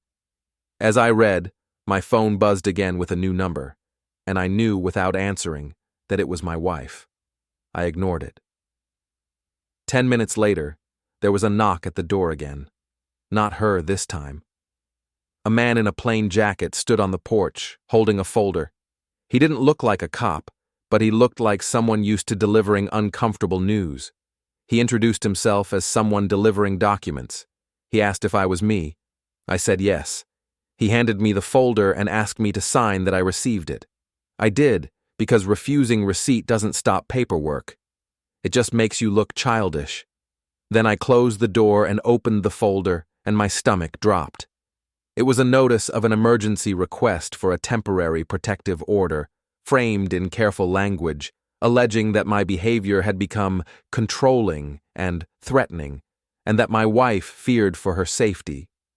It included vague statements, no dates, no specific threats, just the kind of broad claims that are hard to disprove because they are designed to float. But what made my hands go cold was one sentence buried in the request. It said she had reason to believe I was monitoring her movements. She was using the same word again, monitoring, because it sounded modern and sinister. She was trying to turn my evidence gathering into stalking. I stood in my living room holding the papers, and for the first time in weeks, I felt something like rage rise, not the hot rage that makes you shout, but the cold rage that makes you dangerously calm.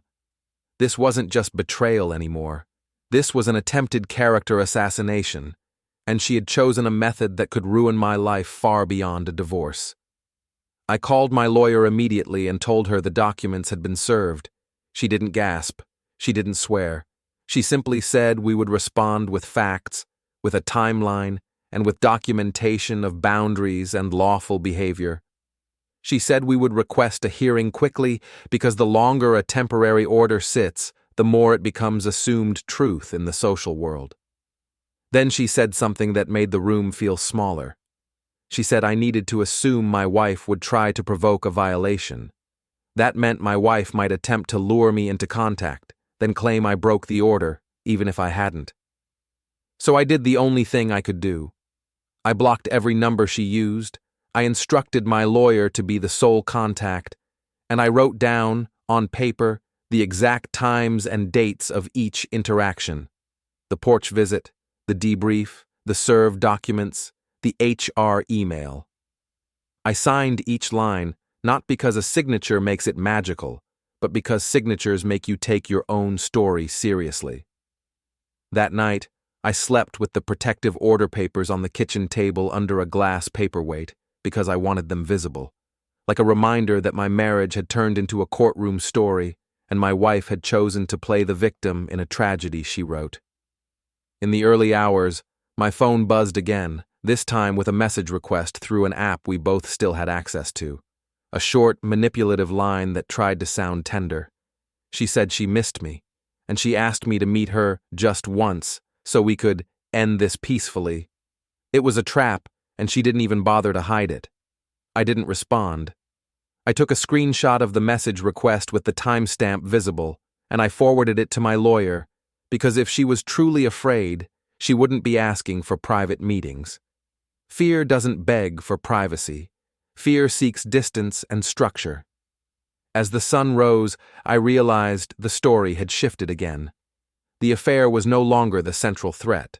The central threat was the lie she was about to cement into official paperwork, and the only way to break it was to force her into a room where she had to be specific, where she had to commit, and where my calm documentation could cut through her performance. And the hearing date, printed on the paperwork, was close enough to feel like a countdown. The days before the hearing moved with the slow cruelty of bureaucratic time because the system doesn't care how much your stomach turns when you open your email, and it doesn't care that your life is being rewritten in other people's group chats. It just moves at its pace, stamping papers and scheduling rooms, while humans bleed quietly between appointments. My lawyer told me to do exactly what my instincts already wanted: disappear from anything that could be framed as contact. I didn't drive past her workplace. I didn't ask friends for updates. I didn't go hunting for more evidence about Ryan, because the hearing wasn't about Ryan, it was about whether I was a threat. And if I treated it like a jealousy case, I would lose. I needed to treat it like what it really was, an attempt to weaponize fear. So I built a second ledger, separate from the affair file. This one was a timeline of my conduct and boundaries, and it was so dull it could put a judge to sleep, which was exactly the point. Dull is credible. Dull is consistent. Dull doesn't feel like revenge. I included the date and time I told her through the door to leave my property. I included the date and time of the committee meeting, where I made a procedural submission without naming her. I included the date and time she tried to meet privately after she filed claims of fear. I included the screenshot of her message request asking for a private meeting despite alleging she was scared. I included the doorbell still frame that showed her returning to my porch voluntarily. I included the HR email that landed after the debrief. I included the service receipt that showed when I was handed the protective order papers. Each item had one line of explanation, no adjectives, no feelings, just facts. The night before the hearing, my lawyer called and told me the plan. We would not argue about whether my wife was a good person, because that's not a legal question. We would not argue about whether she cheated, because that's not relevant to a temporary protection request unless it affects safety. We would show, with calm precision, that her claims were vague, inconsistent, and contradicted by her own behavior. Then my lawyer said something else that made my throat tighten. She said the judge might still grant the order temporarily, because some judges err on the side of caution, and caution often means believing the person who claims fear. She told me not to take it personally, because the hearing wasn't a moral verdict. It was a risk assessment. I wanted to laugh at that, because the whole situation was personal in the most humiliating way. My wife had cheated, lied, and then tried to label me as dangerous, and now a stranger in a robe would decide whether my life needed restrictions based on her tone. But I didn't laugh. I just listened. On the morning of the hearing, I wore the same neutral outfit I'd worn to the debrief, because I wasn't there to perform. My lawyer met me outside the building, and she didn't offer comfort. She offered structure. She told me to keep my hands visible, to speak only when asked, and to let her do most of the talking. She reminded me that any sarcasm, even controlled, could be spun as hostility. That was painful advice for a man like me, because sarcasm is my natural language when I'm cornered. It's how I cope. It's how I stay sane. But I swallowed it, because this wasn't about winning a conversation. It was about surviving an accusation. Inside, the hallway smelled like cleaning products and old paper, and the air had that stale tension you only get in places where people come to lose dignity in public. My wife was already there, sitting with Ryan, not beside him like a lover, but close enough that anyone could see he mattered, close enough that he could squeeze her shoulder in support, close enough that she could look fragile and protected. That sight did something strange to me. It didn't ignite jealousy. It ignited disgust. Because here was my wife, the woman who had asked me if I was still awake at 3 a.m., the woman who had gone pale when I said Ryan's name, and now she was presenting herself as a frightened wife, with a supportive friend at her side, as if the affair was a humanitarian mission and not a betrayal. Ryan looked at me as I approached, and his eyes narrowed slightly, like he wanted to remind me he existed. Men like that don't like being treated as irrelevant. They survive on reaction. I didn't give him one. I sat with my lawyer on the opposite side and stared straight ahead, because if you want to look stable, you don't keep checking the room like a predator or a victim. You look like someone who belongs there even if you hate it. When our case was called, we walked into a small courtroom, not dramatic, not cinematic, just a room with a judge, a clerk, and the quiet hum of other people's misery lingering in the corners. My wife took the stand first, because the person claiming fear gets to speak first. That's how these things work. The story arrives before the rebuttal, and your job is to prevent the first story from becoming the only story. My wife spoke softly, describing me as increasingly controlling, increasingly cold, increasingly unpredictable. She didn't mention a single direct threat. She didn't mention a single violent act. She used words like intimidation, monitoring, and fear, because those words create an emotional picture, even without substance. She said she believed I was watching her. The judge asked what she meant by watching. My wife hesitated, just long enough for me to feel a flicker of satisfaction, because hesitation is where truth leaks. Then she said I had confronted her with details about her trip that I shouldn't have known unless I was tracking her. My lawyer stood and asked politely whether those details came from shared accounts and shared calendars. My wife's eyes flicked to my lawyer, then to the judge, and she tried to say she didn't know, that she didn't understand how I had gotten them, but she felt watched. My lawyer then introduced the first piece of evidence, and it wasn't about Ryan at all. It was my wife's own message request, sent after she claimed fear, asking me to meet privately just once to end this peacefully. The judge looked at the screenshot, then looked at my wife, and asked why she would ask for a private meeting if she was afraid of me. My wife's face tightened, and she said she was trying to de-escalate, that she wanted closure, that she wanted to resolve things calmly. The judge asked if she had asked for police presence or a neutral witness for that meeting. My wife said no. Ryan shifted in his seat, and I saw annoyance flash across his face, because he had expected this to go smoothly. He had expected the judge to nod and grant the order and move on. He hadn't expected the simplest contradiction in the world. A frightened person doesn't beg for private contact. My lawyer introduced the second piece, the doorbell still frame showing my wife returning to my porch at night, staying after being told to leave. My lawyer asked gently why she would come to the property alone if she feared me. My wife tried to spin it, saying she was desperate, that she was trying to fix the marriage, that she felt pressured. The judge asked if I had opened the door. My wife said no. The judge asked if I had stepped outside. My wife said no. The judge asked if I had physically approached her. My wife said no. Each answer sounded smaller than the last, like air leaking from a balloon. Then my lawyer did something that felt like watching someone use a scalpel. She asked my wife to identify one specific instance where I made a direct threat. My wife tried to describe my tone, my coldness, my stares, the way I said her lover's name at 3 a.m., like it was a weapon. My lawyer asked again for a direct threat. My wife could not provide one.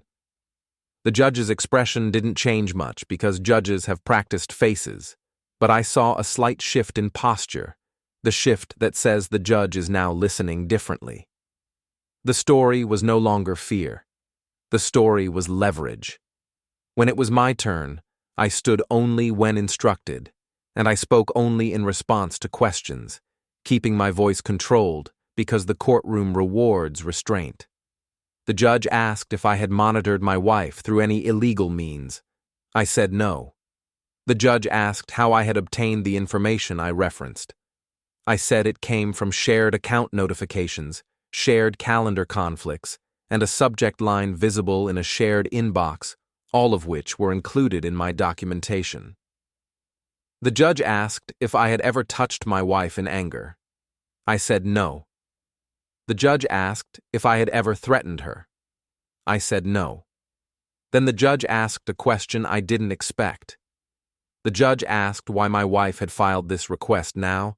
My lawyer answered that it coincided with documented concerns submitted to a sponsor-driven committee review, and that the request appeared designed to control the separation narrative and limit my ability to respond publicly. My lawyer didn't mention cheating in a moral way. She mentioned timing and motive. My wife's face went pale again, because pale was her body's confession. Ryan leaned toward her, whispering, but the judge snapped a quick instruction to stop communicating during testimony, and Ryan leaned back, annoyed, like a man told he couldn't cheat at a game he thought he owned. The judge took a brief pause, then issued a decision that landed like a heavy object. The judge did not grant the full protective order my wife requested. The judge issued a temporary no-contact directive through counsel only, standard boundaries, minimal, and scheduled a follow-up review if needed.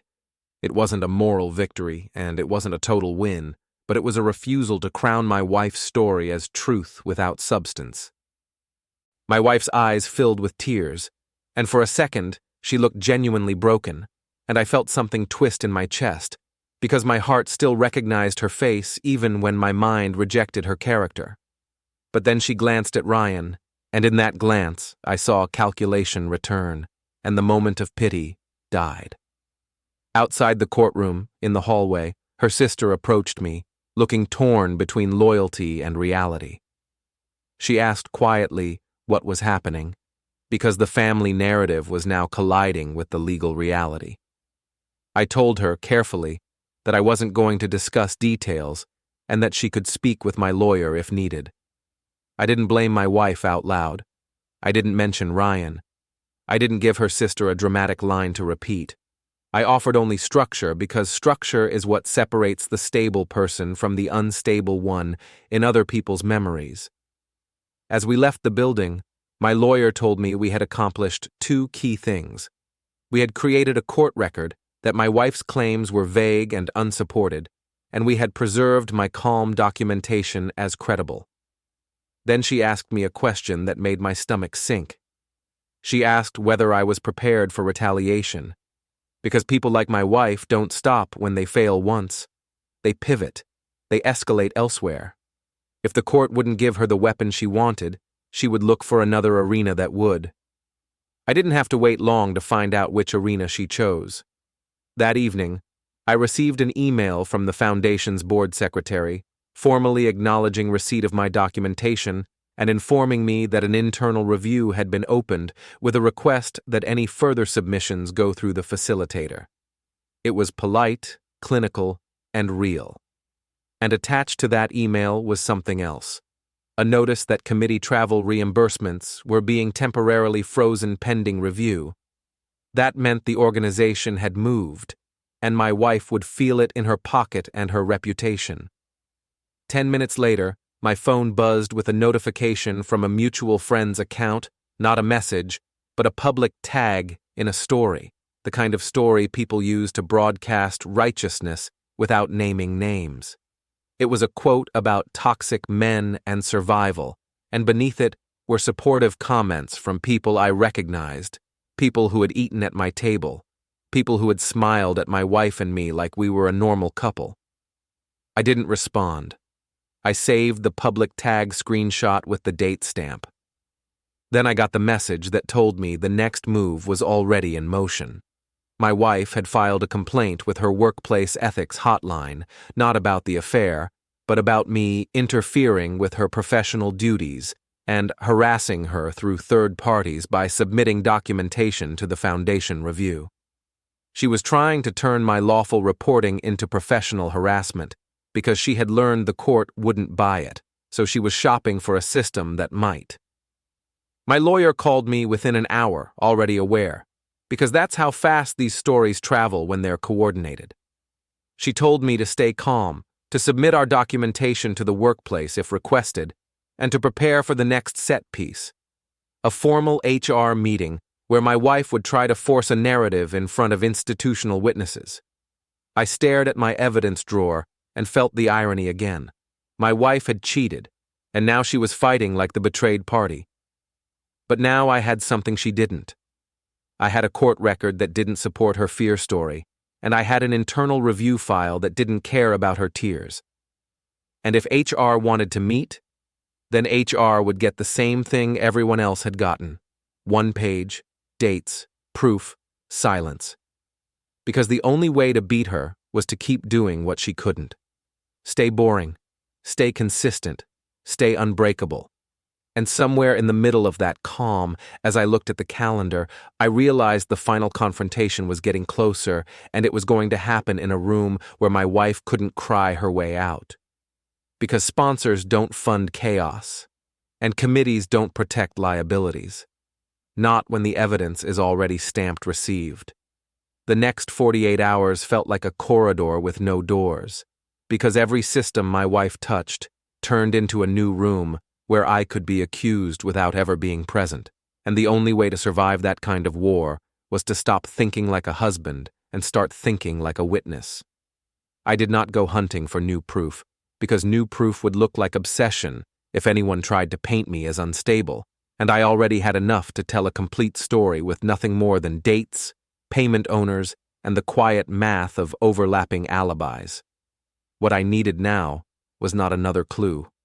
What I needed was a clean, public record that made it impossible for her to keep calling me dangerous while she kept requesting private contact, and it had to be created in a place where witnesses mattered more than feelings. My lawyer confirmed the workplace had received a complaint, and the complaint was written in that careful corporate dialect that pretends it is neutral while it smuggles in a conclusion. My wife alleged that I was interfering with her professional life, that I was using third parties to pressure her, and that my behavior had become harassing after the marriage conflict, and she attached vague references to my documentation being shared with the Foundation review. She did not cite a single direct message from me because there were none, and she did not cite a single instance of me contacting her workplace because I had not, but she did not need to, because the point was to create a file that could later be waved around like a shield. The complaint was not meant to win, it was meant to stain. HR scheduled a meeting for the following afternoon, and the invitation was addressed to my wife, not to me, but the message made it clear they would be contacting me through counsel for a statement, because they were treating the situation as a conflict that could affect reputations on both sides. That was the part my wife had not anticipated, because she had expected HR to treat her as the protected party by default, but HR protects companies first, and companies dislike stories that can become lawsuits. My lawyer told me to prepare a single packet, 1 page plus attachments, with no commentary and no emotional language, because HR people are allergic to drama even when they pretend they care, and the easiest way to make them doubt you is to sound like a man seeking revenge. I sat at my kitchen table and assembled the packet with the same dull patience you use to assemble furniture from a box, because rage will make you forget a screw, and missing screws are what make structures collapse later. The first page was a timeline with 5 columns: date, location, claim, documented fact, and source type. It contained no insults, no assumptions, and no speculation. It showed that after my wife claimed fear, she requested a private meeting. It showed she returned to my porch at night and remained after being asked to leave. It showed she made claims about monitoring without any specific illegal act. It showed my communication boundaries through counsel. It showed that my documentation to the foundation was a procedural submission, not a harassment campaign. Then I added the attachments, each with a short label: screenshot of message request, doorbell still frame, court no contact directive through counsel, acknowledgement of evidence received by the foundation secretary, HR email headers, and a copy of the complaint language highlighting its vagueness. I did not send it directly to HR. My lawyer did. That mattered because if my wife wanted to accuse me of direct interference, my distance itself became evidence. While the packet moved through legal and corporate channels, the social campaign kept moving like a leak spreading through walls. I saw it in small ways, in the kind of silence that tells you your name is being spoken when you are not present. A mutual friend stopped replying to my texts about practical matters. The neighbor who used to wave at me made eye contact, then looked away like I had become contagious. A person from the foundation volunteer circle unfollowed me, then refollowed my wife, a tiny digital gesture that felt like a verdict to people who live online. None of it mattered legally, but it mattered emotionally, because betrayal does not end with the affair. It ends with the way your community decides which version of you they prefer. The night before the HR meeting, my wife tried again to breach the boundary, and she did it through a channel she thought was clever. A mutual friend who sent me a message saying my wife wanted to resolve things privately and peacefully before HR ruined everything. That message was a gift because it proved she was still seeking private control while claiming fear in official settings. I saved it, forwarded it to my lawyer, and then I did nothing else, because nothing else was needed. The HR meeting itself became a stage without asking permission. My lawyer attended by call, and HR agreed to accept my written statement because they did not want me physically present with my wife in the room, not out of concern for her safety, but out of concern for their own risk. HR asked my wife to explain her complaint in concrete terms, and my wife did what she always did when concrete terms threatened her narrative, which was to fill the room with feelings and implication. She described me as cold, relentless, and controlling. She described my submission to the foundation as an attempt to embarrass her publicly. She described my calmness as threatening. She described my refusal to speak privately as punishment. Then HR asked the question that always reveals motive, because it forces a person to choose between pride and truth. HR asked why she continued requesting private meetings if she felt unsafe. My wife tried to say she was seeking closure. HR asked whether she had ever requested a neutral witness or a mediator for those meetings. My wife said she had not. HR asked whether I had ever contacted her workplace directly. My wife said no. HR asked whether she had direct proof of monitoring. My wife said she did not, but she felt watched. Then HR introduced my packet as a formal response, and the mood shifted, because paper is a different kind of witness, and HR people trust paper more than tears. They moved through the timeline, not quickly, but with that careful pace that suggests they are already adjusting the story they believed. They asked my wife about the doorbell still frame. They asked her about the message request. They asked her about the court directive. They asked her why her complaint did not include dates or direct quotes. They asked her why Ryan appeared in her narrative if her complaint was about harassment and not about marital conflict. My wife's voice started to thin, and she tried to pivot to the foundation review, saying that my submission was an attempt to damage her professional standing. HR asked whether the foundation review related to conduct and policy. My wife said yes, but then she tried to say it was unfair.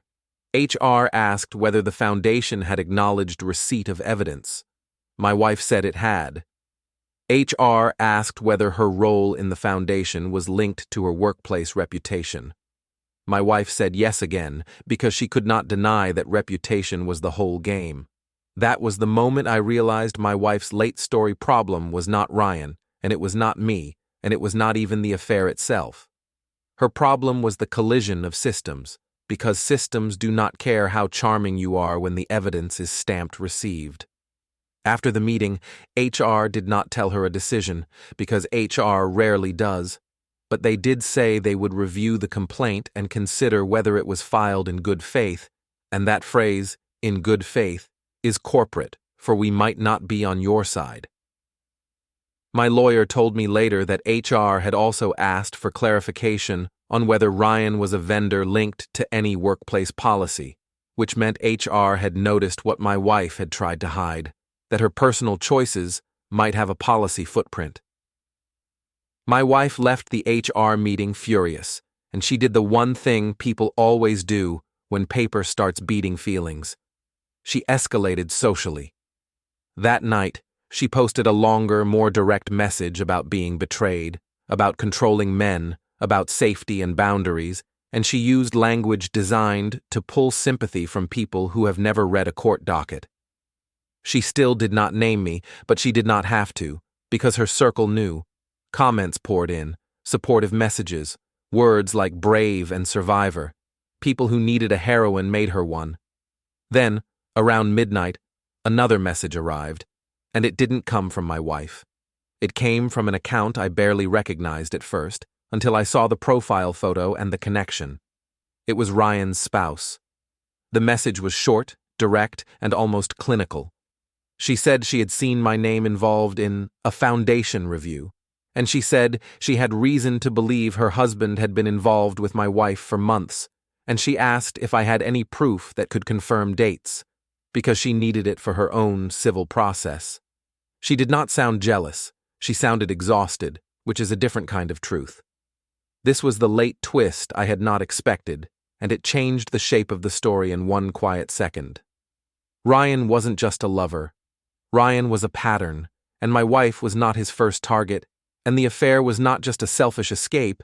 It was a repeatable strategy used by a man who liked married women, because married women come with built-in secrecy and built-in alibis.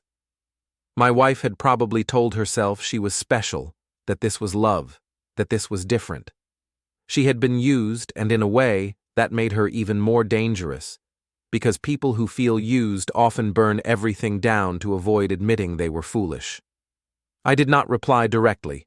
I forwarded the message to my lawyer and asked how to handle it, because every contact point now was a potential trap.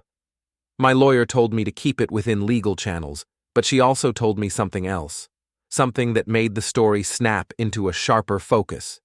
She told me that if Ryan's spouse was preparing a civil move, then Ryan would become desperate, and desperate people make mistakes in public. The Foundation's annual donor event was scheduled for the weekend, a high-visibility gathering that functioned as both a fundraiser and a social stage, and my wife was still listed as part of the organizing committee. Sponsors would be present, board members would be present, and the facilitator who held the review file would be present, because the foundation could not afford rumors at a donor event. My wife had likely intended to use that event as a redemption arc, to smile, to network, to present herself as stable and admired, and to quietly isolate me as the bitter husband who could not let go. My lawyer told me the event could become the clean arena for final accountability, not because it was dramatic, but because it was structured, witnessed, and attached to money, which meant people would listen. She told me we would not ambush anyone theatrically, because theatrics make you look unstable, but we would ensure that the evidence entered official minutes in the presence of the right people. If the foundation wanted to protect itself, it would choose policy over charm. I spent the next day preparing what my lawyer called the last clean packet, the one that would end the committee's hesitation. It included a one-page timeline updated with 2 new entries: the HR complaint filed in vague language, and the confirmation that my wife continued seeking private contact while alleging fear. It included a neutral witness line from the venue staff who had confirmed, in one sentence, that my wife and Ryan had arrived separately but left together on the night tied to the hotel email header, because that staff statement had been obtained through a lawful request for a payer confirmation and a time reference, not through spying. It included the sponsor drop message that had arrived earlier in the week, because one sponsor had already begun asking questions once the reimbursement freeze was announced, and sponsors dislike surprises. By the time the donor event arrived, I felt strangely calm, because panic lives in uncertainty, and I no longer had any uncertainty about what my wife was doing. I knew the shape of her strategy. I knew the tools she was trying to use. I knew the way she pivoted when one tool failed, and I knew that the only weapon that consistently beats her was the same weapon that beats everyone who lies: a record. I arrived at the venue early, not to lurk, but to meet my lawyer and the facilitator in a designated side room, because we had requested a brief procedural check-in before the event started, and the foundation agreed, because foundations care about avoiding on-stage conflict. The facilitator was a neutral professional, hired to keep the review fair, and she looked at me the way professionals look at messes they did not create, but must clean anyway.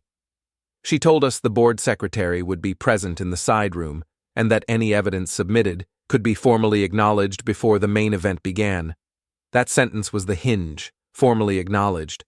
Because once it is acknowledged, it becomes part of the institution, and my wife could no longer dismiss it as my bitterness. As guests began arriving outside, I could hear the soft swell of the event starting, the sound of money being polite, and I knew my wife would be out there smiling, building her shield in real time.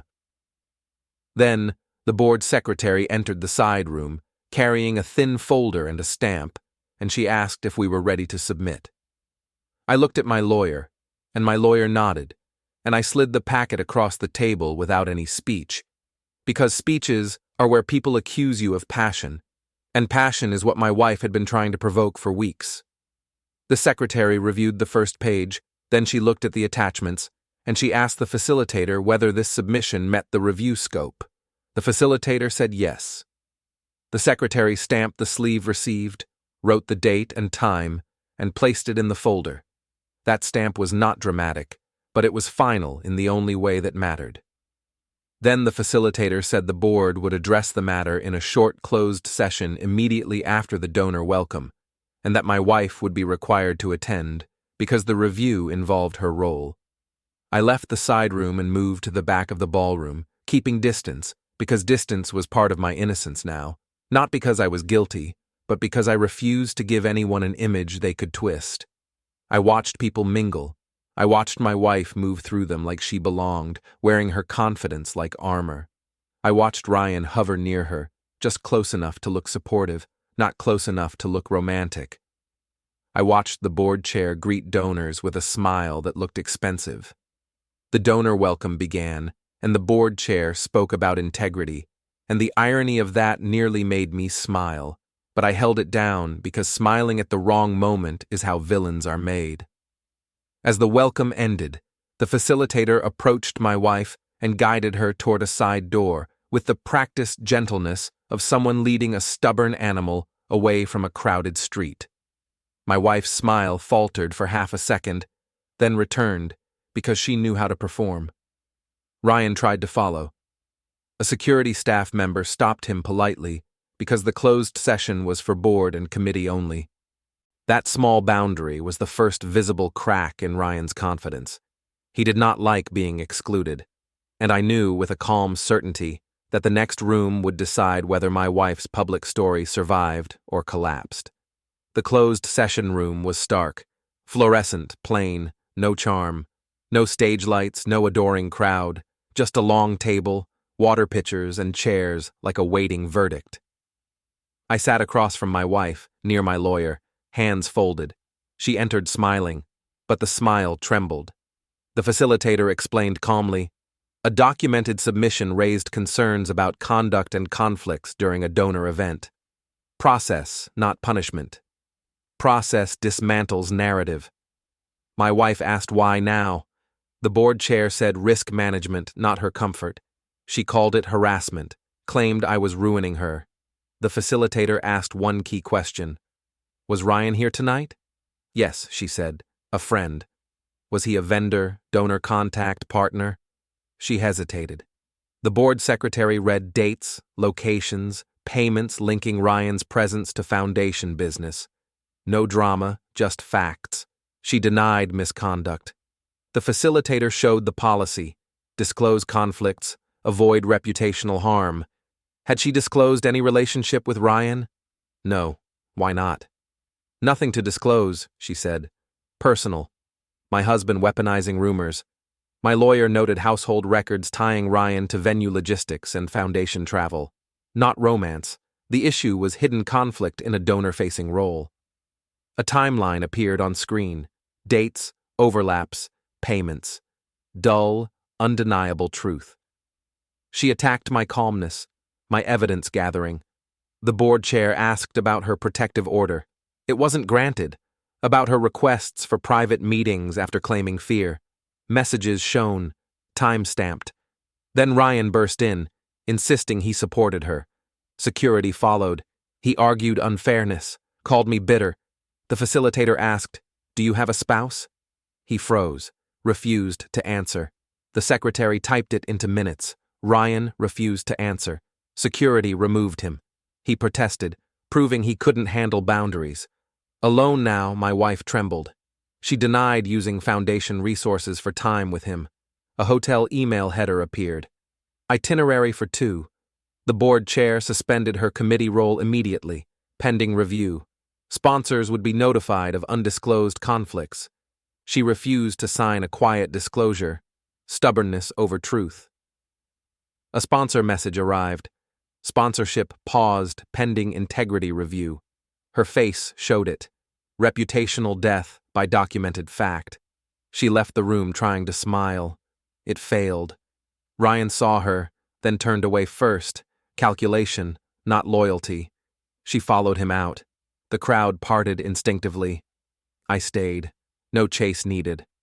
My lawyer whispered, "Record clean, evidence entered." The institution had spoken. The lie was stamped, minuted, enforced. Quiet relief settled. The story was no longer hers to spin. It was written, received, and over.